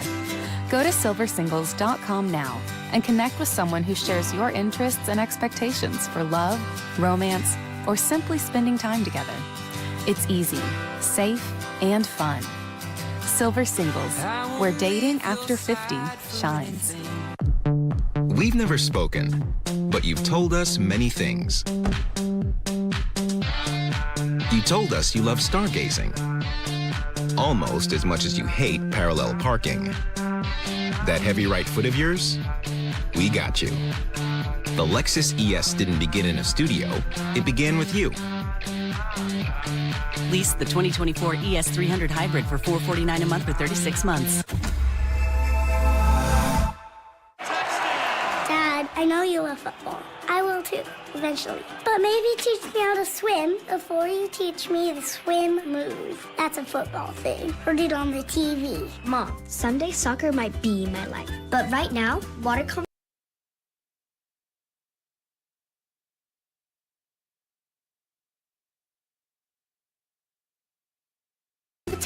could save my life and help with my kicks. I know you're psyched about mommy and me yoga, but me being more safer near water will make you even more zen. Let's talk about the 5 layers of protection. First, fences and barriers. Put one around the pool until I'm older. 2, close, careful supervision. Pay attention. And if you can, assign a water watcher. 3, water competency. That's like floating, swimming, skills. Refill. 4, life jackets. On boats, around big bodies of water. 5, new toys. 5, learn CPR and keep a phone nearby, ready to call 911. 5 layers of protection. Learn more at ndpa.org. Set to start the second half here at St. John Bosco with Pittsburgh set to receive the opening kickoff. Tony, I want to talk offense here on the Pittsburgh side because 28 points or 24 points is not going to be enough to win this game. St. John Bosco is going to score in the second half, which means Pittsburgh is going to need to find a way to 30. It's an interesting one because that's backed up by stats. For Bosco, they've won 22 in a row when they've held their opponent under 30. For Pittsburgh, they've won 54 in a row when they've gotten to 30.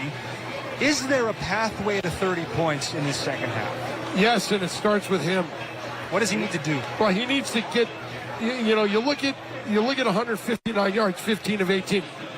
I think the ball's got to get downfield a little bit more because you take away that 79-yarder, then you've got 14 completions for right around 80 yards. So it's got to be a little bit more downfield, in my opinion, and that's got to get set up with that running game with Searcy and Bo to draw that back 7 in a little bit more. From a Taifuiava on the Bosco side, he's been good, but not particularly efficient. 8 out of 15, and 79 of those 134 yards came on the tunnel screen touchdown by Carson Clark. How can he adjust a little bit? Because frankly, he hasn't looked particularly comfortable on that. But then again, you look at the one drive, big play, touchdown, 79 yards. You look at the short field, he really hasn't had the opportunities to. But it starts with the big guys up front. You've got to get that running game going to then, and I know it's to say, and people are like, Tony, it's obvious. I know. Run the football, then you take your shots downfield. And then Carson Clark for St. John Bosco, kind of having a coming out party. His first real big one was last week at 115 yards on 5 catches against Sarah. He's nearly matched that through half of the game tonight. Also has 2 kickoff returns for roughly 100 yards. So nearing 200-plus all-purpose yards for Clark. And that's an interesting piece for Bosco, right? Because we talked about it a little bit after his long touchdown. He's such a complementary skill set with Odom and Williams, who are the big, tall, physical receivers. He's 5'9" and a speed burner in space. That's what you need. You need a complement. It's kind of like a basketball team with 5 guards. I need something else. Yeah, I've got my big guys that are matchup problems. Now I've got the not-so-tall guys, but he's a possession guy with a lot of speed, which creates matchup problems for everybody else because I can double Odom. I got to double Williams. And it leaves him with so many opportunities to be one-on-one with people. Well, if this one turns into a shootout, those guys in white, Pittsburgh, have a little bit more experience. Last week, they beat the Archbishop Reardon Crusaders out of San Francisco 56-42. Had to hang on to a late lead in a game that turned into a seesaw back and forth. So they're familiar with games where you have to score a lot of points, and this one has the feel of one where they're going to have to keep pace with Bosco.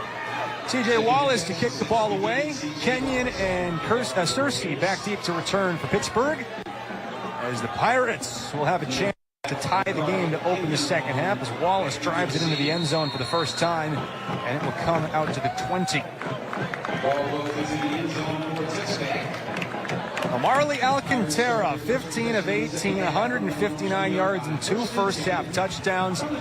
Most importantly, he did not turn the ball over. The one turnover came on a double pass and a throw by R.J. Mosley, the receiver. Alcantara has been ultimately very efficient and done an excellent job getting the ball out quickly, even in the face of pressure from Bosco. Can the Braves manufacture more of that pressure? 2 first-half sacks, both from Cole Clifton, but nothing from Sitanile or Dutch Horrisk up front. First play action. Alcantara, throwback screen to Searcy, slips away from Sitanile and picks up a first down. Has his legs chopped out by Wiley Ava, but a nice start to the second half for Pittsburgh. That's not going to happen very often, as Sitanile is he's such a sure tackler, and Searcy does a nice job breaking that tackle, getting forward for the first down. First down, Pirates. Pittsburgh off to a nice start. Now motion Searcy out, whip it to him, and this time he does not get away. No flag, despite the fairly violent tackle made by Dorian Franklin coming up from his defensive back position, flagging for the block. But here it is, it's out there, and just a great job fighting off that block. But even if he breaks that tackle, there's still 4 other guys in blue shirts there to bring him down. Brings up 2nd and 12. Bosco shows pressure. They bring 4. Alcantara runs right into it. Throws a dangerous caught by Mosley, who's fortunate to pick up 3. That was really the first throw from Alcantara that makes you go, yeah. Well, the back got blocked into him by just a power rush move. And now this sets up for 3rd and 9. See if they bring pressure or set back.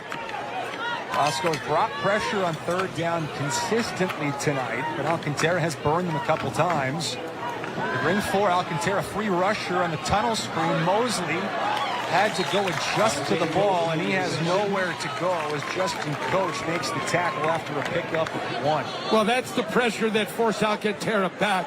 Threw that off his back foot. See Lance Olavino, see the pressure from Epi come off the side. Good job by those defensive backs, and Olavino's chasing that down. Absolutely nowhere. That was an interesting punt formation. Alcantara does the kicking himself. And all things considered, a pretty good kick. 32 yards on the punt by Alcantara, and St. John Bosco will have it at the 33. But nonetheless, a missed opportunity for Pittsburgh. And I think that's the only way you really look at it, because they got into halftime, they made the stop on Bosco, went to the break, down by 7, thinking we're going to get the ball back and a chance to tie the game. They pick up 1 first down when the drive stalls immediately. And now here you go, Bosco with pretty good field position at their own 33. They've averaged starting at their own 40. But twice they've started in plus territory inside the 35. First carry of the half from Malik Allen as he tornadoes his way for 6. That's kind of what they need to do to loosen up this defense a little bit. Get them to come up, get those backers to start playing run. Well, that's part of the formula that Jake Negro was telling us about last week against Sarah. Yeah. Wear them down. Yeah. Just use our depth, use our strength, use our conditioning, and wear them down. Back to Allen. had a big hole but closed up quickly as Walls and Bo were there after 2 yards. Juju Walls is very impressive because he's chased guys down and he stood in there and taken on the big guys to make plays. And Walls has probably 20 pounds worth of weight he can add to his frame. Very much so. 230. That's a guy who, like Matai Tangawadi, who we saw last week at San Clemente. Weight program's going to help him. He does not look like he's 230. Carries it fantastically. So 3rd down and 2 for Bosco. Here comes Ashton Keys racing around Fuyava. Throws underneath for Clark and dropped it short as Osana Vallejo Saga was in the face of Fuyava, and Pittsburgh defense forces a 3 and out. He has been very impressive tonight, both on offense and defense, as you see him coming here, getting there, making him rush. And if that ball is caught, he back-footed it a little bit because he saw 6'3", 280 coming at him. And the way Clark is playing tonight, he catches that ball, that could turn into 30-plus yards. He's on the baseball field running. If you're unfamiliar with the geography of St. John Bosco, the baseball field is immediately adjacent to the football stadium.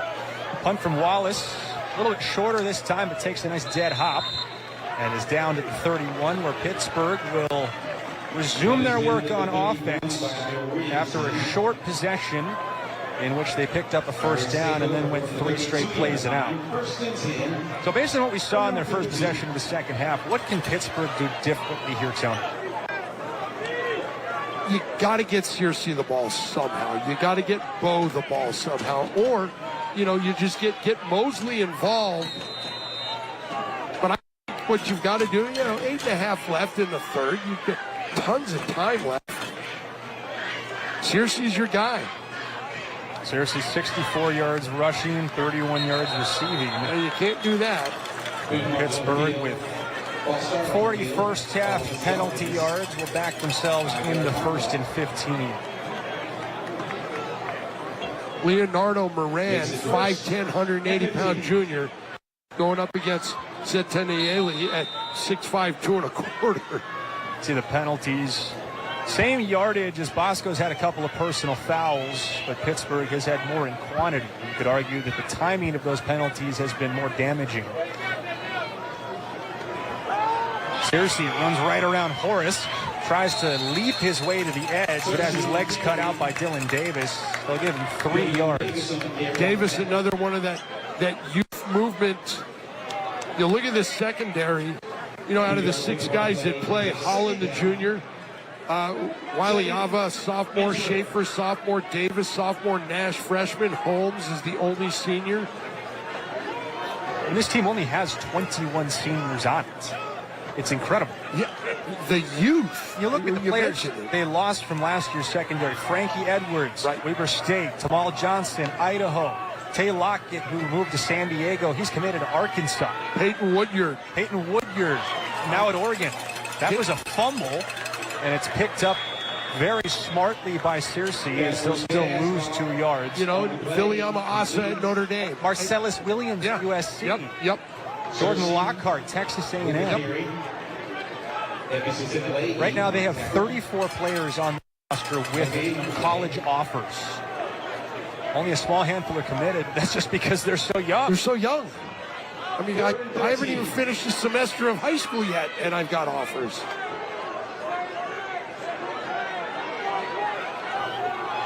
The 3rd down and long for Pittsburgh. This is where Alcantara has had to start tonight.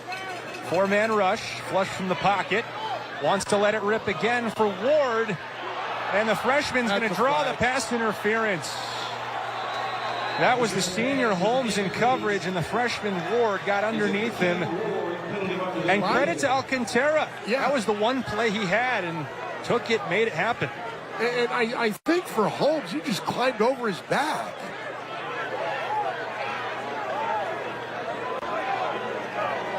Especially if you're Holmes, you have a 4-inch advantage on Kenny Ward there. See it coming. Top of the screen. Got a little bit behind him. All you got to do is you got plenty of time. You can either undercut that at your height at 6 foot, just go up and knock the ball down. So it moves the chains for Pittsburgh. The third 15-yard penalty that has helped them extend a drive tonight. Elijah Bowe chopping his way for a couple. Cut down by Cole Clifton. He's had a couple of sacks tonight for Bosco. Horace kind of went inside on that because he saw Bowe go to the inside. Bowe saw Horace and then bounced it out. Elijah Bowe trying to inject some extra juice into his recruiting stock this year. There's 3 offers and the Army at the FBS level. Alcantara out to the sideline for Mosley, and too far for his 6'4" frame. Yeah, I tell you what, there are worse places to go than a military academy. Talk about, then setting yourself up for the rest of your life. Yeah, absolutely. Purdue on the other side for Bosco has got an offer from Air Force. I think often people overlook the fact that those academies are A++ educations. I'm doing this tongue-in-cheek. When these kids go out on social media and say, blessed to receive an offer from, well, everybody at the academies is on scholarship because we as taxpayers pay for it. They pay for it in service. Yep. Alcantara airing it out. Incomplete. Truly Bell trying to make a play, but that time Holmes did not commit pass interference, and it will be 4th down. Well, they were both kind of holding each other there, so. But the thing about the academies is while you are there, you get paid. And it's a tremendous education. See, they're both kind of holding each other. So you don't call it because it's, kind of me and you. That's a great shot right there. So does Pittsburgh seriously think about going for it here? No. They showed the hooch punt look once already. Bosco has no one back, and now they'll drop into it as Alcantara gets one away. And I'm telling you, that's dangerous because you're so close to the line of scrimmage. It ends up being a good punt down to the 15. But if you're so close to the line of scrimmage, all somebody's got to do is just jump up and block that. So Pittsburgh's offense stalls for the 2nd consecutive possession, and Bosco goes back to the field with a chance to make it a 2-score game for the first time. Halfway through the 3rd quarter, it's the Braves on top of the Pirates, 21-14. And action! The action's happening at your Ford dealer, and Ford's action heroes are ready to perform. Our F-Series, America's best-selling trucks with superpowers only Ford can offer. Our Mustang Mach-E with electrifying performance that blasts past gas stations. And our Ford Bronco, rugged enough to conquer any terrain. Don't miss the action. With your trade-in, lease a Ford Bronco Sport for a low $299 a month.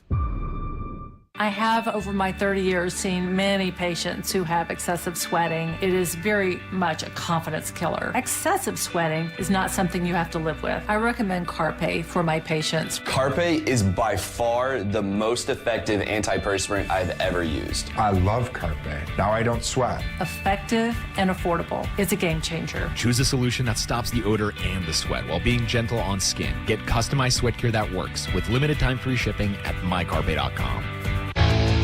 Make this a summer to share in the 3-row Kia Sorento, the tech-forward Sportage, the available all-wheel drive Seltos, or the IIHS Top Safety Pick Plus Telluride, each one recommended by Consumer Reports.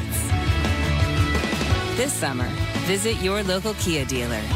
Get 0.9% APR for up to 48 months on the purchase of select new 2024 Sportage and 2024 Sorento models. Mid-3rd quarter here at St. John Bosco as the Braves on top of Pittsburgh by a touchdown. Next week to Los Alamitos, the Griffins hosting Sarah as Sarah will try and rebound. The Cavaliers took a tough one last night against Oaks Christian. At the same time on the same network, Valley Sports and the NFHS. 7 o'clock here on the West Coast. Jason Negro and St. John Bosco trying to extend their lead to 2 scores for the first time tonight. Every opportunity they've had, Pittsburgh has come up with a big stop. Ty Fuyava channel a little bit more consistency. First carry, Ashton Keys, as he's dropped by Calhoun after 8 yards. Injured Pirate. Ashton Keys, the ball carrier. Looks like Big Bradley Ruffin down on the field. Injury timeout on the field. Tony, we talked about the running game for Bosco at halftime. Just 54 yards in the opening half. Malik Allen really got the bulk of the carries, but Ashton Keys brings something different. How much more do you think we can expect to see him, or do we stick with the Malik Allen experience like we've seen so far? I think what you do is you kind of mix it up with both of them, but right now, with halfway through the third quarter, and your defense playing really well because you basically bottled up this Pittsburgh offense, I'm going to run the ball, I'm going to just dominate the line of scrimmage, and I'm going to take 12 plays in 5-6 minutes to take it down the field to get that two-score lead. Well, the man down on the field for Pittsburgh as well is Bradley Ruffin, and we hope all is well with Bradley as he's up to his feet. Will be able to get off under his own power. But now that he goes out of the game, there's an opportunity to attack a hole in the Pittsburgh defensive front because he's their biggest, strongest body at 6'1", 315. I was going to say it's a 315-pound hole, if holes have any weight. But be that as it may, now if I'm Bosco, I go right after it. But if you look in the middle of that line, then they just brought in somebody that may be just as big.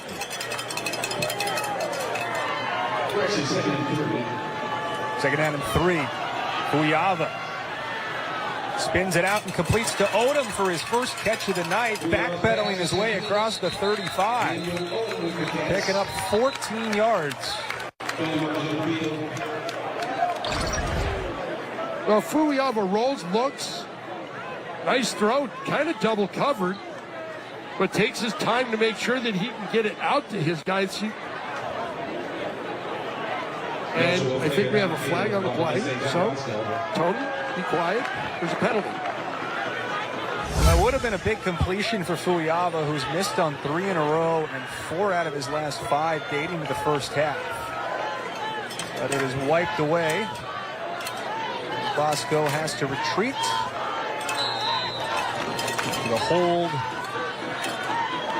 which was downfield, which often happens in those run-pass options. Now Fuyava deflected at the line. Big Juju Walls knocks it down. I think he's been their most impressive defender. He really has. See him unblocked, just knocks that ball down. Now that's so interesting because he slams on the brakes right there. Right there. That's recognition that there's a screen. Very much so. UCLA is getting a good one. It's high IQ football. The 3rd down and 8 for Bosco. Fuyava will have to wait. Another penalty flag comes in as it's going to back Bosco up 5 more yards. Well, I'll say this. The way UCLA's defense played last week, they could use him right now. They got their hands full tomorrow at LSU. How about the next 3 weeks? They have maybe the toughest schedule in the country. Look, an SC schedule is no walk in the park either. Yeah, it doesn't look as hard as it did before the season after Notre Dame lost to Northern Illinois and Wisconsin lost the quarterback. And hey, the Irish bounced back last week in a big way. I may need to do that.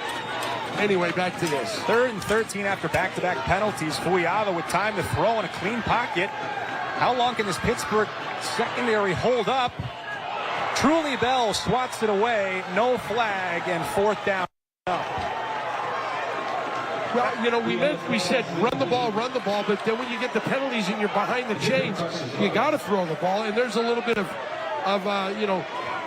LaDwayne Thomas there is like trying to pump his guys up, and see Thomas in the middle of the field just reading Fuyava. Just looking, where's he going? Where's he going? And nowhere for him to go with that ball. It's been so interesting to watch this Pittsburgh secondary because, remember, this is arguably the most talented receiving core that Bosco has had, and that was like 6 seconds of really good coverage. Pittsburgh comes after it, and Wallace missed hits for the first time tonight. Short punt will roll its way across the 40, but Pittsburgh, after the stop, is going to have their best starting field position of the night and start in plus territory on the Bosco side for the first time. Tony, if there's ever an opportunity now to capitalize, it is right now. It's got to be right now. Similar to their opening possession and the 4th and goal, where we said they need to score here. This has a feel. They need to get points on this possession, ideally a touchdown. It's a momentum thing, too, because when you talk about, you know, any sport, there's momentum shifts, and right now, nobody's really got it. It is up for grabs. Alcantara hands to Cersei, slams on the brakes, and Horace held him up, but Cersei gets pushed ahead for 6. 71 tough yards on the ground tonight for Jamar Cersei, who came in with 478 on just 33 carries. Right back to him as he puts his head down and charges into the line. He'll be about too short, but Horace got in there, just kind of overran it a little bit. Clifton made the stop as he's been kind of the anchor in the middle of the defense tonight. A couple of sacks, a couple of big stops at the line of scrimmage. 3rd down and 2 for Pittsburgh. Marley Alcantara has been excellent in these spots tonight. There was a 76-yard touchdown and a 3rd and 14 in the first half. Hands to Cersei, gets away from one, racing for the edge, and is not going to get there. Bosco swarms and finally tackled by Poyer. It's a loss of 2 and a big 4th down now. Well, you've got to go for it here just because it's too short for a punt, too far for a field goal. But here you come. It's Horace. No, that's not Horace. That's number 45, Roman Paseka. And that kind of just started the chase. And it's kind of like how lions, capture prey, where you lead them into other people. R.J. Mosley's been Alcantara's favorite target on 3rd downs at the top of your screen. Under pressure, and Bosco! It's Paseka combining with Sitanile on the sack as the Braves defense holds. 3rd sack of the game for Bosco. Well, it's just bring the pressure, bring the house. Here they come. Horace gets by his guy, and Poyer gets by his guy, and Sitanile is right there to help clean up the mess. I mean, as good as Alcantara's been getting the ball out quick tonight, he had no chance. No chance. No, it didn't matter how short or long the route was. Bosco was coming after him with a purpose, and they got him. And now Bosco has a great chance with their freshman quarterback, Koa Mala'ulu, into the game for the first time. He hands it off to Allen, who's buried in the backfield by Bo. Huge loss of 6 on 1st down. More than 6. All right, so there you go. It's right where he got caught. Mala'ulu on the year. Talk about lineage. Dad George played at Carson High School, quarterback from Arizona, 89 to 92. Brother Jordan is at Fresno State. He's got a couple of softball playing sisters, one at UCLA, one at Mississippi State. So athletic lineage. Mala'ulu has played important minutes and snaps for Bosco this year as Allen gets the edge. Allen turns on the burners. Malik Allen inside the 15 before Ward gets him out of bounds. It looked like he had nowhere to go. It's that old song, nowhere to run to, nowhere to hide. He had nowhere to go. Missed tackle, hit the edge, and then off to the races. So they're going to bring it all the way back to the 35. Well, hold on. Here we go. See if he stepped. And the pole got in the way. Oh, no, he did step out of bounds. Still 24 right back there. yards. Yep, right. Good call by the officials. Well, Allen had a huge game-winning touchdown run of 74 yards in the Chaminade Madonna game down in Florida. Now big first down. Mala'ulu throws for the first time, completes to Odom. Gets a good block, and Odom throws a juke before getting shoved down by Bo. But Mala'ulu's first completion is going to go for 18. Nice move. Watch Odom when he gets this, just a little shake and bake one way and then the other. Koa Mala'ulu came on in the 4th quarter against Sierra Canyon after Fuyava left with an injury. Threw a touchdown that made it a 10-point game and put the final touches on a Bosco win on the road. Now Mala'ulu doing it himself this time. Thrown out a bit late. Tim Edwards draws the flag as that's going to put it about as close to the goal line as it gets. You know, the most impressive thing about that Sierra Canyon game was it was unexpected. He didn't even have any time to warm up. And here, everybody goes with the fake, and Mala'ulu does such a great job of selling it.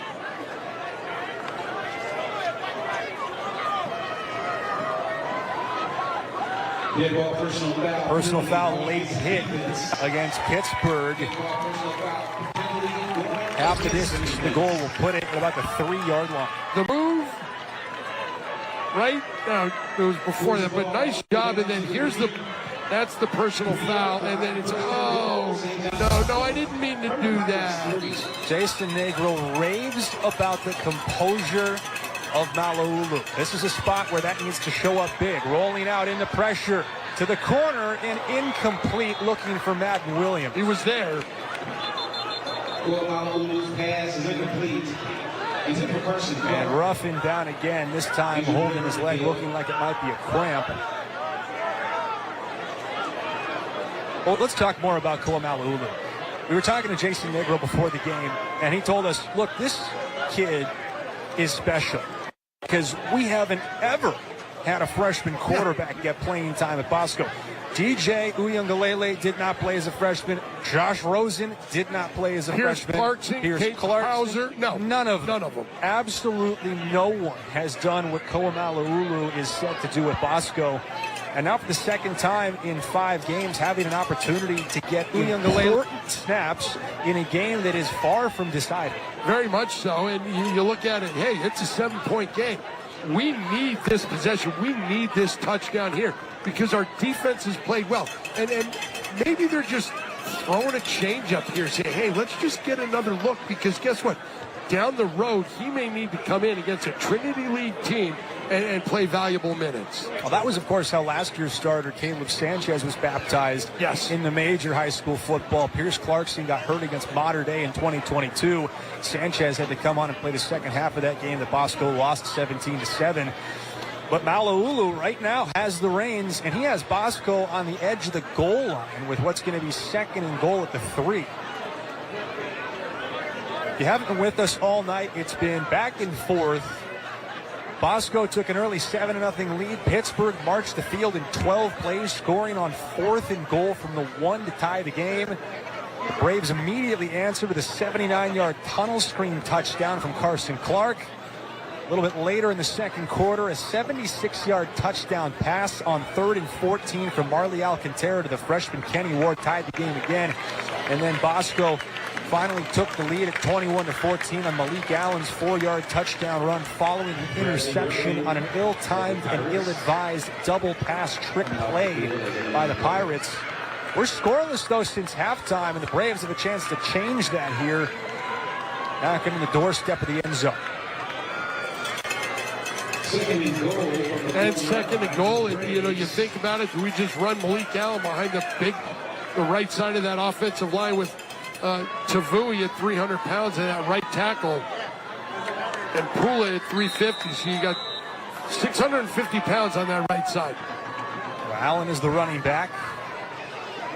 Clark and Odom the receivers. It is Allen bouncing. Pursuit from Bell as he's going to be stopped as flags come in. We may have a face mask. That's going to be my guess, the way his head got pulled back.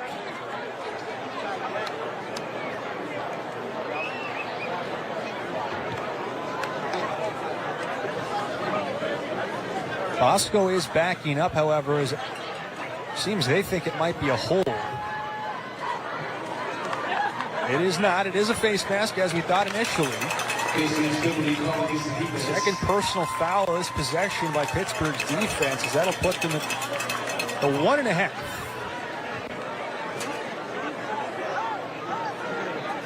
Eight penalties against Pittsburgh tonight. Only 48 yards, but it'd be a lot more if they hadn't been inside the 5 already when they committed 2 of them. Second and goal. So second down and goal. Essentially, we'll get a mulligan and do it over again.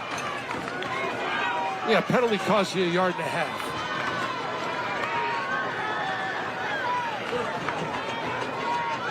Allen again. Allen scores. Touchdown. St. John Bosco.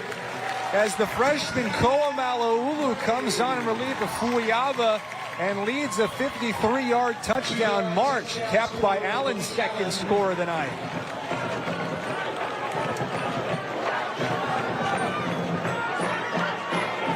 Tony, that was a deliberate grinding drive. It might have only been 53 yards, but that's the kind of drive that has the potential to break an opponent's spirit. It won't do it to Pittsburgh. It only puts them down 2 scores. Right. But that took a lot out of the Pirates' defense, only to watch the Braves throw 6, potentially 7 here on the scoreboard. But that's what championship teams do, is, hey, we're up against it. It's a close game. We need to come down and we need to establish something right here with this drive, and they did exactly that to put 7 more on the board, take that 2-touchdown lead.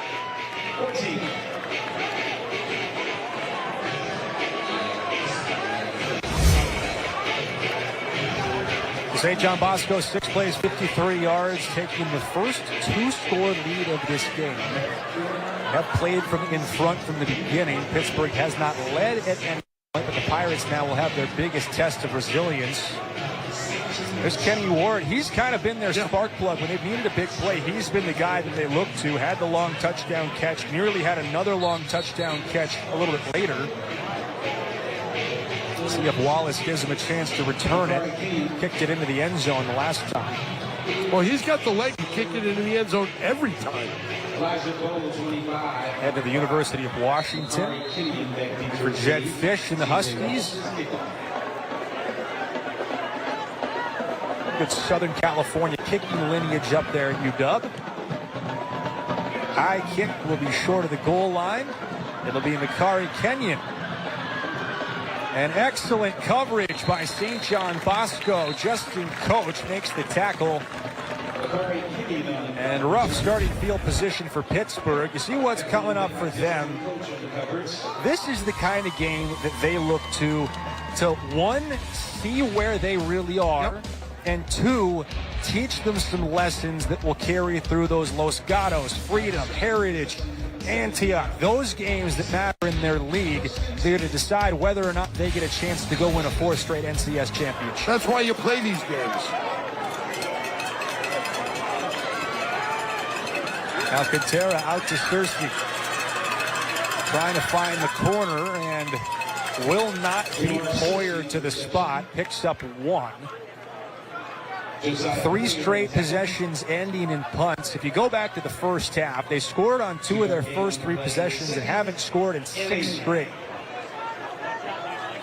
Defense and defensive adjustments and just flat out aggression and not giving Alcantara anything. And they've sacked him 3 times tonight. Searcy on the handoff this time, picking his way with nowhere to go. Finally goes diving for 2 yards, kind of LaDainian Tomlinson style. Those guys that always fall forward make for good running backs. But it'll be 3rd down once again. Richard Marusco on the tackle, along with Joshua Allen.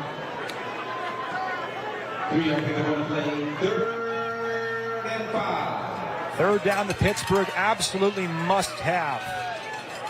Davis comes on pressure from his safety spot. He's in pursuit of Alcantara. Still rolling and throws incomplete in the direction of Thomas, whose head was turned. Well, he was blocking, thinking Alcantara was going to run. And there's a flag at the 35. I wonder if this might be against LaDwayne Thomas.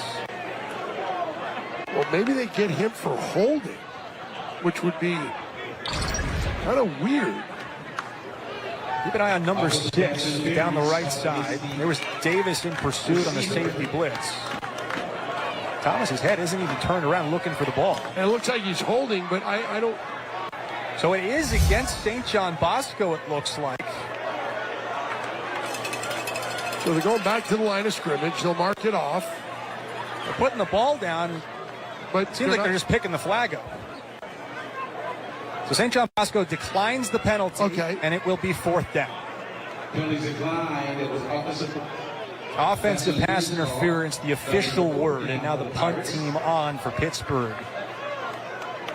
And that 3rd down failure kind of is a backbreaker. Bosco's going to have a chance to not put this game away necessarily, but put an ocean between them and the Pirates.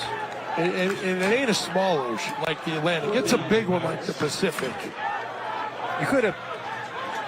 I mean, who describes the Atlantic as a small ocean? Well, compared to the Pacific, it is. Okay. I don't know any other ocean. That's like saying your younger brother, who's 2 years younger, is a baby. Well, it depends on how old I am. Well, I think you're always the baby. Or I'm just old. Solid punt for Pittsburgh. We'll go all the way to the 41. Flag at the 10. And that might give some extra life into Pittsburgh. That's right around where the ball was kicked.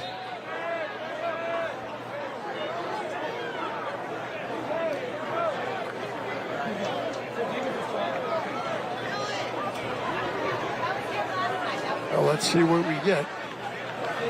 So it's running into the kicker. 5-yard penalty is a first down for Pittsburgh. That will probably the most costly penalty by Bosco tonight. Yes, and it's stuff like that will drive a coach cuckoo for Cocoa Puffs as we get a look at it. The ball is gone. So the important distinction there between roughing and running into is that it's incidental contact that still could be constituted as dangerous. It's a 5-yard penalty as opposed to 15 and an automatic first down, but because of where the ball was at the line of scrimmage, it results in a first down. So a mulligan for Pittsburgh on a possession where they absolutely need to score. To the motion man, Bo, who bounces off a would-be tackler, keeps his feet and turns it upfield. It took 5 Braves to finally get Bo out of bounds after an 8-yard gain. You got to wrap up. You can't just hit, especially somebody like Bo, who has tremendous balance. But you've got to wrap up. You hit and you're taught to wrap. First time we've seen them use both Cersei and Bo at the same time. Usually they're kind of an either or, not a yes and. It's a Bo in the flat this time. Nowhere to go. But might have enough for the first down. And there's going to be a flag on Bosco. Little after the play. And it was LaDwayne Thomas and somebody else from Bosco, and Thomas said, hey, you see what he just did? Penalty marks on the field.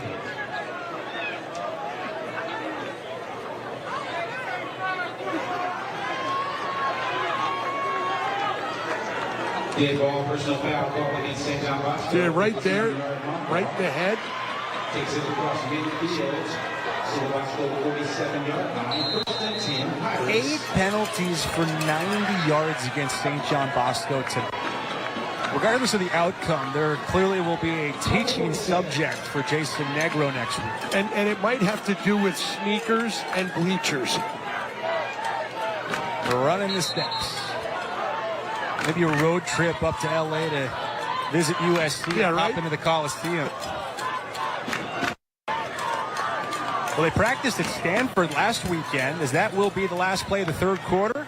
And will take us to the fourth. St. John Bosco adds a touchdown to their lead, but Pittsburgh, thanks to some penalties, has some life going into the fourth. Malik Allen and the freshman Koa Malaulu engineer the drive as the Braves lead 28-14.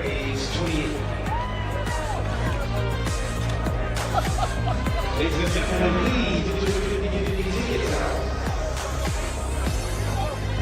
high school sports are one of the things that make living in California so great. But sometimes the behavior in the stands can overshadow our achievements on the field. No one should feel insulted or ashamed because of their race, ethnicity, or gender. And remember that refs are people too. They're trying their best to call a fair and correct game. Hey, and enough with all the swearing. We should be able to hold our heads high after the match, win or lose.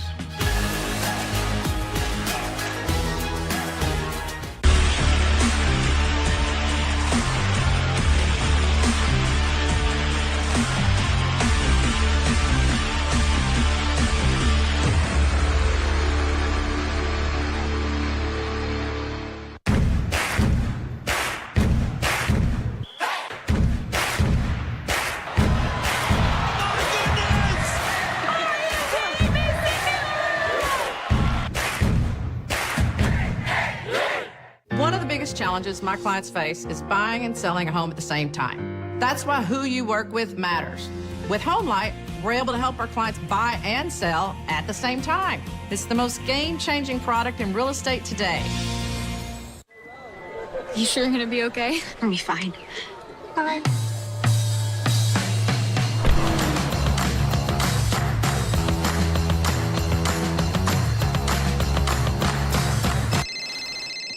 Honey, hi. Hey, how are you guys? We're getting by. Great, me too. Can we call you back? You never want to lose your edge. This is an SUV that really understands that. The Lexus RX. We need a small business loan fast. I got this. Loan cannon! There's a better way to get a fast small business loan. Go to OnDeck.com, and if approved, get your funds as soon as the same day. Your loan is on deck. If you're just flipping on your TV, saying St. John Bosco's only up by 14, well, we have a whole story for you as this has been a great game. Hopefully many more great games to come on the CAF Southern Section Ford Game of the Week. Next week at Los Alamitos, as the Cavaliers from Sarah come to town. And up in the Valley, Simi Valley and St. Bonnie's. Go to Covina for Los Osos, Charter Oak. And then the fun one at SoFi that was just announced today, as Servite will play St. John Bosco under the big lights. We start the fourth with first down and 10 for Pittsburgh, a scrappy team from Northern California. As far as the rankings are concerned, kind of the equivalent of Los Alamitos or Murrieta Valley. Alcantara, their senior quarterback, spins it out to Cersei, who picks up a first down, goes hurdling over a man, but a flag at the 35. Figures to wipe out at least a chunk of this. Not allowed to hurdle. That's such a dumb one. I know. Because if somebody's down on the ground and I step over them, is that technically hurdling? You ever see that old clip of Randy Moss at Marshall with his crazy, 100-yard catch and run touchdown where he hurdled the defender and the refs didn't throw the flag? No. You got to go back and watch Randy Moss Marshall film. Okay. I'm telling you, you have to do it. So after the penalty, it'll back up Pittsburgh into 1st and 13. That's a backbreaker. 9th penalty of the night against the Pirates. Down from the North Coast section.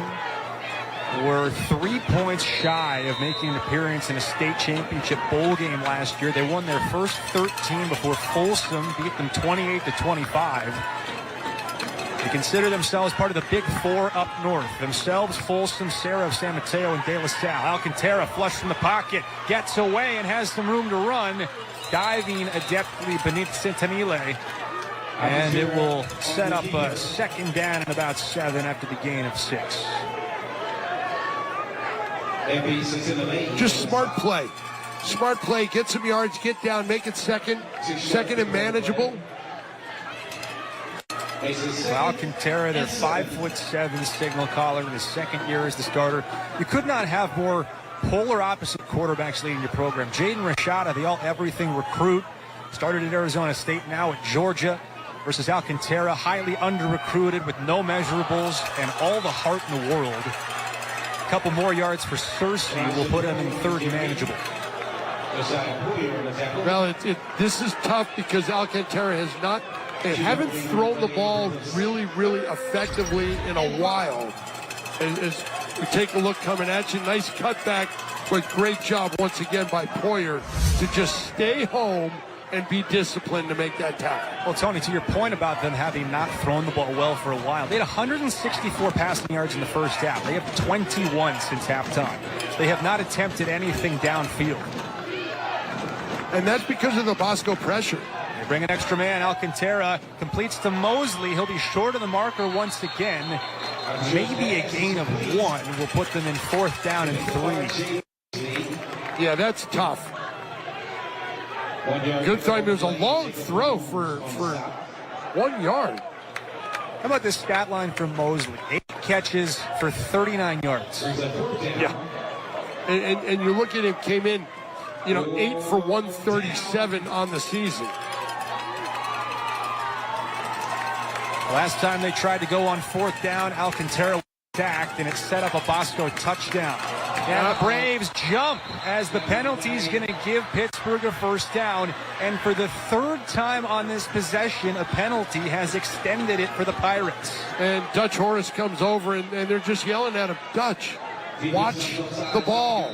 Just watch. If you're a defensive lineman, there's no reason you should go offsides because all you're doing is watching that football. 6 penalties since halftime for Bosco, 95 penalty yards in the game. Well, their defense has made some excellent adjustments since halftime. The penalties have allowed Pittsburgh to stay in this game. Alcantara on play action. Oh, he's not going to get away. Sulunga gobbles him up for the sack with help from Sitanile. Yeah, he just stepped up in that pocket, and you saw 6 foot, 255 pounds, Sesi Sulunga. Yeah, and also in on that play was Richard Orozco. Step up, uh-oh. 4th sack of the game for St. John Bosco. Ties their season high that they did against Sierra Canyon on September 7th. Alcantara design rollout this, trying to get away. Stutter steps and is bear hugged by Richard Orozco. He'll get 1 yard on the keeper. It'll be 3rd and 14. And this is where Bosco wants them. 3rd and long. Running, the run is just taken out of it, and now we're going to blitz. And there's just no answer for Pittsburgh's passing game right now. Designed rollout, 1 yard pickup on a scramble, play action, sack, quick game, a yard or 2 before Bosco makes a good gang tackle. I mean, right now there's no answer through the air. Well, on 3rd and 14 in the first half, Alcantara stepped up and threw a 76-yard touchdown. It's 3rd and 14 in the 4th quarter. They could desperately use the same kind of magic. 4-man pressure from Bosco, and Alcantara is not going to have a chance to get it away. He's dropped for the 5th time tonight. Sitanile makes the sack with Ethan Coach. And correct me if I'm wrong, but he did not play last year because he was out. I tried to find stats on him, but he has just been impressive tonight, just off that edge. He's quick. He lowers that shoulder and just gets around, and it's a speed thing for that offensive tackle. I believe that's Ruffin out there. So now Pittsburgh, seeing the clock at 7 minutes and change, feels compelled to go for it on 4th and 20. They'll run a screen, and it's deflected, incomplete. Sulunga. There is a flag at the 48, however. That's Horace Ruffin. And Jason Negro is saying already he thinks it's on Pittsburgh. He's already saying decline it. I think he's thinking ineligible receiver downfield. Doesn't matter. We want the ball back. Oh, it's a hold, and it will be declined.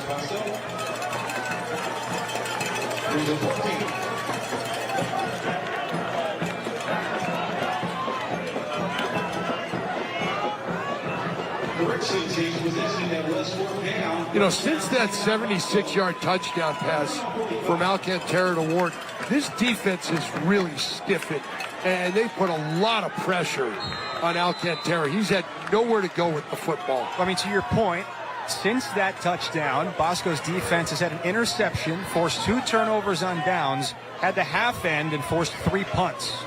So now they have a chance to put the dagger in the Pirates, as Malulu hands to Keys, who will pick up 1, but nowhere to go. Searcy came up with Bo to make the tackle. But more importantly for Bosco, that clock just keeps going. Both teams, 3 timeouts left.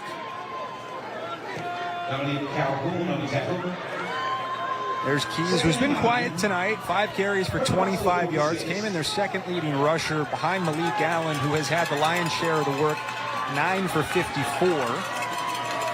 Matai Fuiava started the game at quarterback, struggled, missing on his last 5 pass attempts before being replaced by Koa Mala'ulu, who led a touchdown drive on his first possession.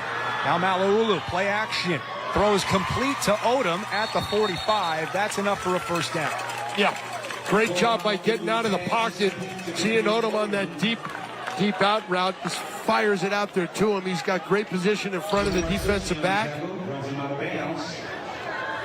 Your little RPO, had guy short, guy deep, finds the deep guy.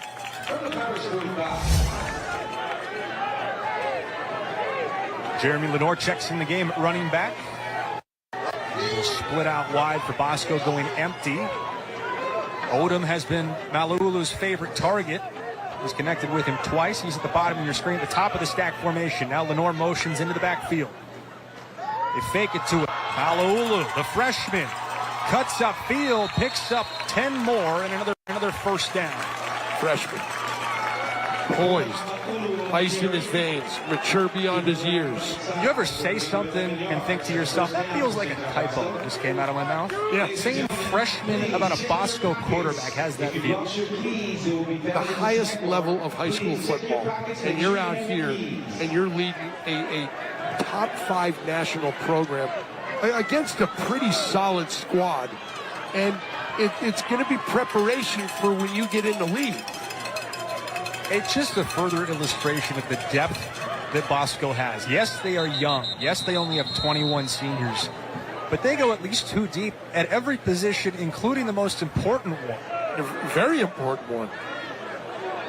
And it's not like you go too deep with a guy that can kind of play. You go too deep with a guy that could be starting. It's not the old 2 quarterbacks, you don't have one. It's you have 2 quarterbacks who are both underclassmen who both could start at 90% of the programs in the country.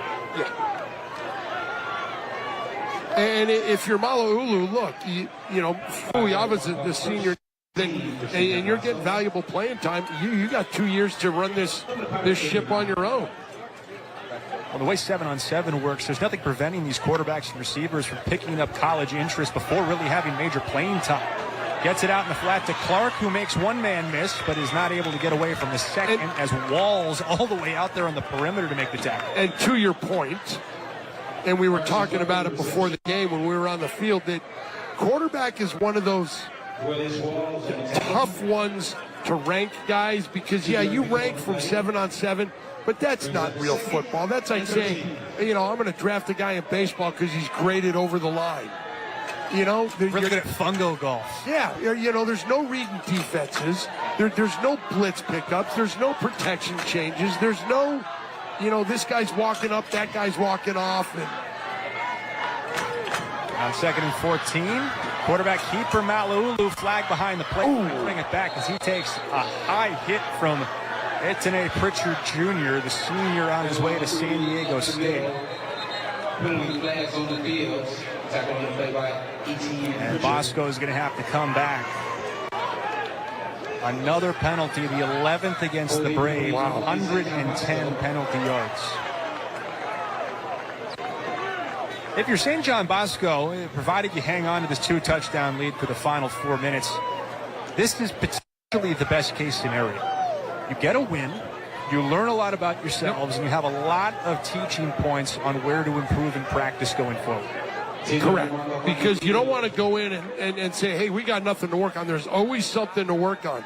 And tonight, it's the penalties. It's the personal fouls. It's the holds. And talking to their head coach, Jason Negro, before the game, he told us, hey, we thought Monday was going to be a terrible day of practice. We got back at midnight on Saturday. They only had Sunday. We were ready for it to be a tough day on Monday. And he said it was the best day of practice they had all season and the best week of practice they've had all season, which I think illustrates what teams have to worry about if you see St. John Bosco on their schedule. The maturity. Yeah. There's a lot of inexperience. There's a lot of youth. But maturity is the word their head coach uses. And when you're in a tight game like this, it totally helps, especially like against Chaminade Madonna. Malulu picks up about 8 more. You go back to that Chaminade Madonna game, a 34-27 win for the Braves. And we mentioned it earlier. Hey, we had 7 sophomores and 2 freshmen out on the field on that last drive against them. Number 5 ranked team in the country, you know, hypothetically saying. But that experience helps you so much as you get into the teeth of your schedule, which start for them next week when you get into Trinity League play. For Bosco next week, they play Orange Lutheran, then Santa Margarita in consecutive weeks. That's a Santa Margarita team that's scary. Trent Mosley, in my opinion, is the most explosive and exciting skill player in Southern California. Malulu on the rollout. Popped it incomplete in the direction of fellow freshman Darren Tubbs. We saw him have a day against Centennial. 212 receiving yards and 3 total touchdowns in their win over Centennial. Here's what's coming up for Bosco. I told you about Olu and Santa Margarita, then the SoFi Stadium game against Servite. Obviously the showdown against Mater Dei, the second to last week of the regular season. And don't look past Jay Serra. Nope. I mean, we were talking to Jason about it this week. He said these exact words to us: put a stamp on it. This is going to be the best our league has ever been. Yeah. We'll be back with more in just a couple of moments as Bosco trying to run out the clock, up 2 touchdowns on Pittsburgh. The Braves on their way to a 5-0 start. Starting at $4.99, you can get one, make it a double, or go for 3 delicious patties. Go as big as you want with my Bonus Jack combos starting at $4.99. Now you can say you're loving it and actually mean it. At Jack, every bite's a big deal. Welcome to Jack in the Box. Welcome to Win Reality. Experience unlimited at-bats from home any season, anytime. See game speed pitches from more than 600 pitchers. Get ready for game time with game simulations. Face your friends in live competitions. And train like the pros with expert drills and metrics to track your progress. So when your moment comes, you'll be ready. Win Reality. Baseball uncaged. Not to name names, but most burger places don't even sell tacos. Meanwhile, I've got my new bacony $3 mummy wrap monster taco and 2 original monster tacos for just $3.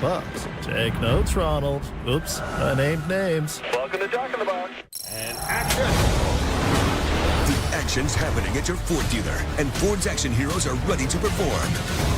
Our F-Series, America's best-selling trucks with superpowers only Ford can offer. Our Mustang Mach-E with electrifying performance that blasts past gas stations. And our Ford Bronco, rugged enough to conquer any terrain. Don't miss the action. The Ford Maverick is the lowest priced truck in America. Check one out today. Well, St. John Bosco right now number 3 in the Southern Section rankings, on their way to what will very likely be their second consecutive win over a Northern California Power. Last week beating Sarah from San Mateo by 40 points. You know, up and down the list, the 2 scores that jump out at me, you know, Sierra Canyon holding tight with Bosco back on September 7th. The trades were off last week. But that Olu Bishop Gorman score. Yeah. Mater Dei made Bishop Gorman look like a JV team. Yes. And Gorman beat Olu by 27. What does that say? Does that say Gorman had a bad night? Is Mater Dei that good? What do we make of that? Gorman changed quarterbacks in Correct. that game. Michael Eugenio did play instead of Elvin Spicer. So, you know, who knows? After an unsportsmanlike conduct penalty against Pittsburgh, Bosco back to work with a first down as Malik Allen picks up 6. 5-yard pickup on the play. Takes it down to the 19-yard line. 2nd and 5. From the card 19. So Bosco content with just eating the clock, letting it run down. Watch the back judge put his hand up. When he puts it up, there's 10 seconds left. Then you snap it. Bosco, interestingly, 110 rushing yards tonight would be their lowest total of the season. Allen trying to change that if he can. Previously, they had 154 against Sierra Canyon. They average 190. They're not going to get that tonight. But this is a great win for Bosco, illustrating that they can win in multiple ways. Yeah. Today, it's leaning on their defense. Yep. The offense had moments, but for the most part, capitalized on short fields. They had the one explosive play from Carson Clark and the one sustained drive by Koamala Ulu, the freshman. But of their 4 touchdown drives, 3 of them were 53 yards or less. 2 of them were from the 30 or inside. So Bosco has not had to cover a lot of field to score tonight, as it's Ashton Keys this time, stopped short of the goal line by Marcella Amazuka. But here's the thing. I can't control that. You know, well, I can't control field position because of the, you know, the plays I call, whatever. But hey, if I'm going to get it down there off a big kickoff run, off a turnover, off a fumble or something, I'm just taking it where I'm getting it. And the thing that they've done tonight is they've capitalized on that field position. Bosco's a perfect 2 for 2 in the red zone tonight, trying to make it 3 for 3. Keys, little jump cut and into the end zone. Touchdown, St. John Bosco. If this one wasn't finished, the Braves have put the dagger right in the back of the Pirates. Injury timeout on the field.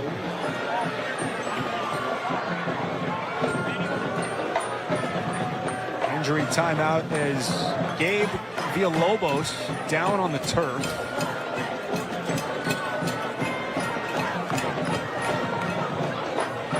Just your big guys up front. Your running back, good blocking. Pull that backside, get into the hole. Keep your feet, get into the end zone, extend the lead.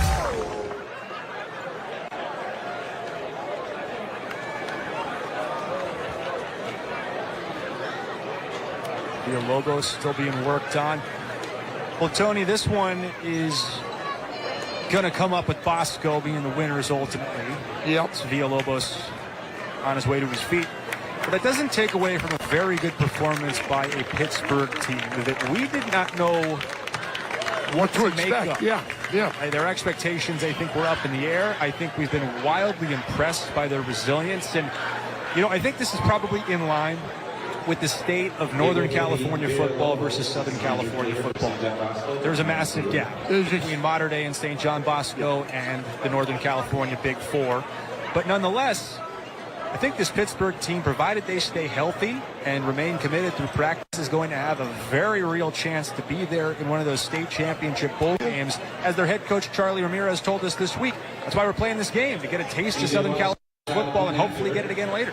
And we want to come down and we want to play against the top team. And Charlie Ramirez was the one that initiated this game. Yeah, he picked up the phone. A relationship that started a couple of years ago as Bosco had an opening. Pittsburgh was looking for a game. Originally thought they were going to play Kahuku from Hawaii, but ultimately that game fell through and Pittsburgh was looking for a game. So called up Jason Negro, who had offered to play the game in the past, but there wasn't really an opportunity that aligned for either program. So tonight they finally play it on the field. And for Pittsburgh, disappointment, sure. They'll fall to 0-7 against Southern California teams in the last 2 decades. But this will be, their best showing since playing Narbonne in the 2018 CAF State Final when they lost by 6 points. Kick is good from Wallace. And for much of this game, I think it was far closer than the score indicates. Yeah, yes. I mean, Pittsburgh hung. They hung, and they just, Bosco's defense just really clamped down on them. And ultimately, Malik Allen in this running game, while it hasn't put up a ton of yards, kind of ground down the defense for Pittsburgh. And then that's what you do. You grind the defense, and then you take your shots over the top. But, grinding them down, you're in close. I don't need to take shots over the top. I just keep pounding it, and I give it to my guys, and they get it for the touchdown. Allen and Lenore, Keys, just a really good job running the ball tonight. And credit that offensive line for opening up those holes. What's incredible is St. John Bosco has only run 38 plays in this game. They've scored almost as many points. Yeah, they have plays. They scored more points than plays ran last week against Sarah, which makes sense when you put up 56. Right. I mean, that's reasonable. But they've only run 38 plays tonight. Well, on the season, they're averaging about a touchdown every 7.5 plays. So pretty much in line with that. It's coming a different way than we expected, with a handful of short fields set up by the defense and special teams. Yeah. So Pittsburgh will get the ball one last time with 79 seconds left, as what will end a valiant effort on the road after traveling more than 400 miles down from Northern California yesterday. Winner number is 440-314. That's 440-314. Pick up your winnings in the east end zone. First and 10, Pirates from their own 20. Marley Alcantara out there one last time tonight. Hands it off to Jamar Searcy, as he's run hard all night. Adds 4 more to his total of now 8. Coming up next week on the CIF Southern Section 4 Game of the Week, the Sarah Cavaliers travel to the Los Alamitos Griffins as we finish up non-league play on the program. And Bosco's going to get called off sides on this one.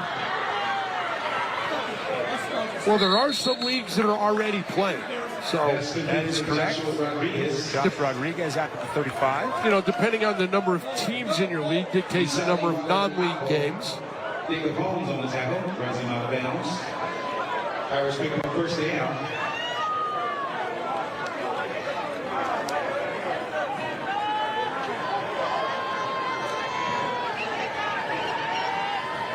Final 30 seconds.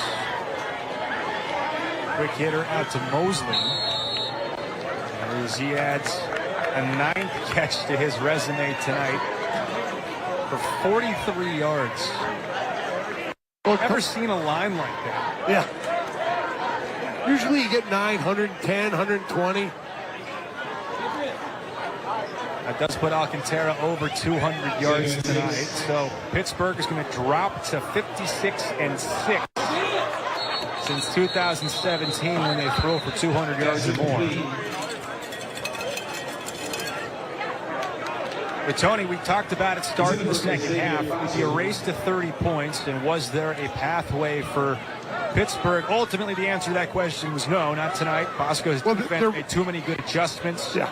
And ultimately, I think the depth and conditioning of St. John Bosco, the fact that Pittsburgh has multiple players who start and play both ways, obviously makes things more difficult. You've got guys playing 80, 90 snaps as opposed to 30 or 40. You know, it's kind of like John Ellinghouse in Sierra Canyon tells us every year. Look, our ones can compete. It's just, you know, where they're located, it's a tough place to get kids. It's a depth thing. Cersei makes a nice cut, has another first down. As see if Pittsburgh tries to get more play away before the night comes to an end. Dylan Davis on the tackle. Picks up a first down for the Pirates. You know, depth when you come in and play a team for the Trinity League, if you don't have depth, it's going to be a long night for you. And it is a final here at Panish Family Stadium. St. John Bosco pitches a second-half shutout and beats Pittsburgh from Northern California, the 14th ranked team in the state, 35-14. Jason Negro and the Braves stay perfect at 5-0. For Pittsburgh, they lose a regular season game for the first time in 2 years and fall to 3-1. An embrace there from Negro and Charlie Ramirez, the head coach of Pittsburgh. And you know, when you put a bow on this one, Tony, I think you have to be impressed with both teams. For Bosco showing they can win games in different ways, and for Pittsburgh showing that they are far better than just another team. Yeah, it's not like it's just a bunch of schmoes coming down here. They're 3-0 coming into this game. They're a top-ranked team, and they put up a fight. Depth of Bosco just wore them down. That does it for us here at Panish Family Stadium. Once again, St. John Bosco wins 35-14. For our producer David Otta, our director Steve Banta, our entire fantastic David Otta Productions crew, my partner Tony Mosco, I'm Cooper Perkins saying thanks for watching tonight. Have a great rest of your weekend, and we'll see you next Friday at Sarah versus Los Alamitos.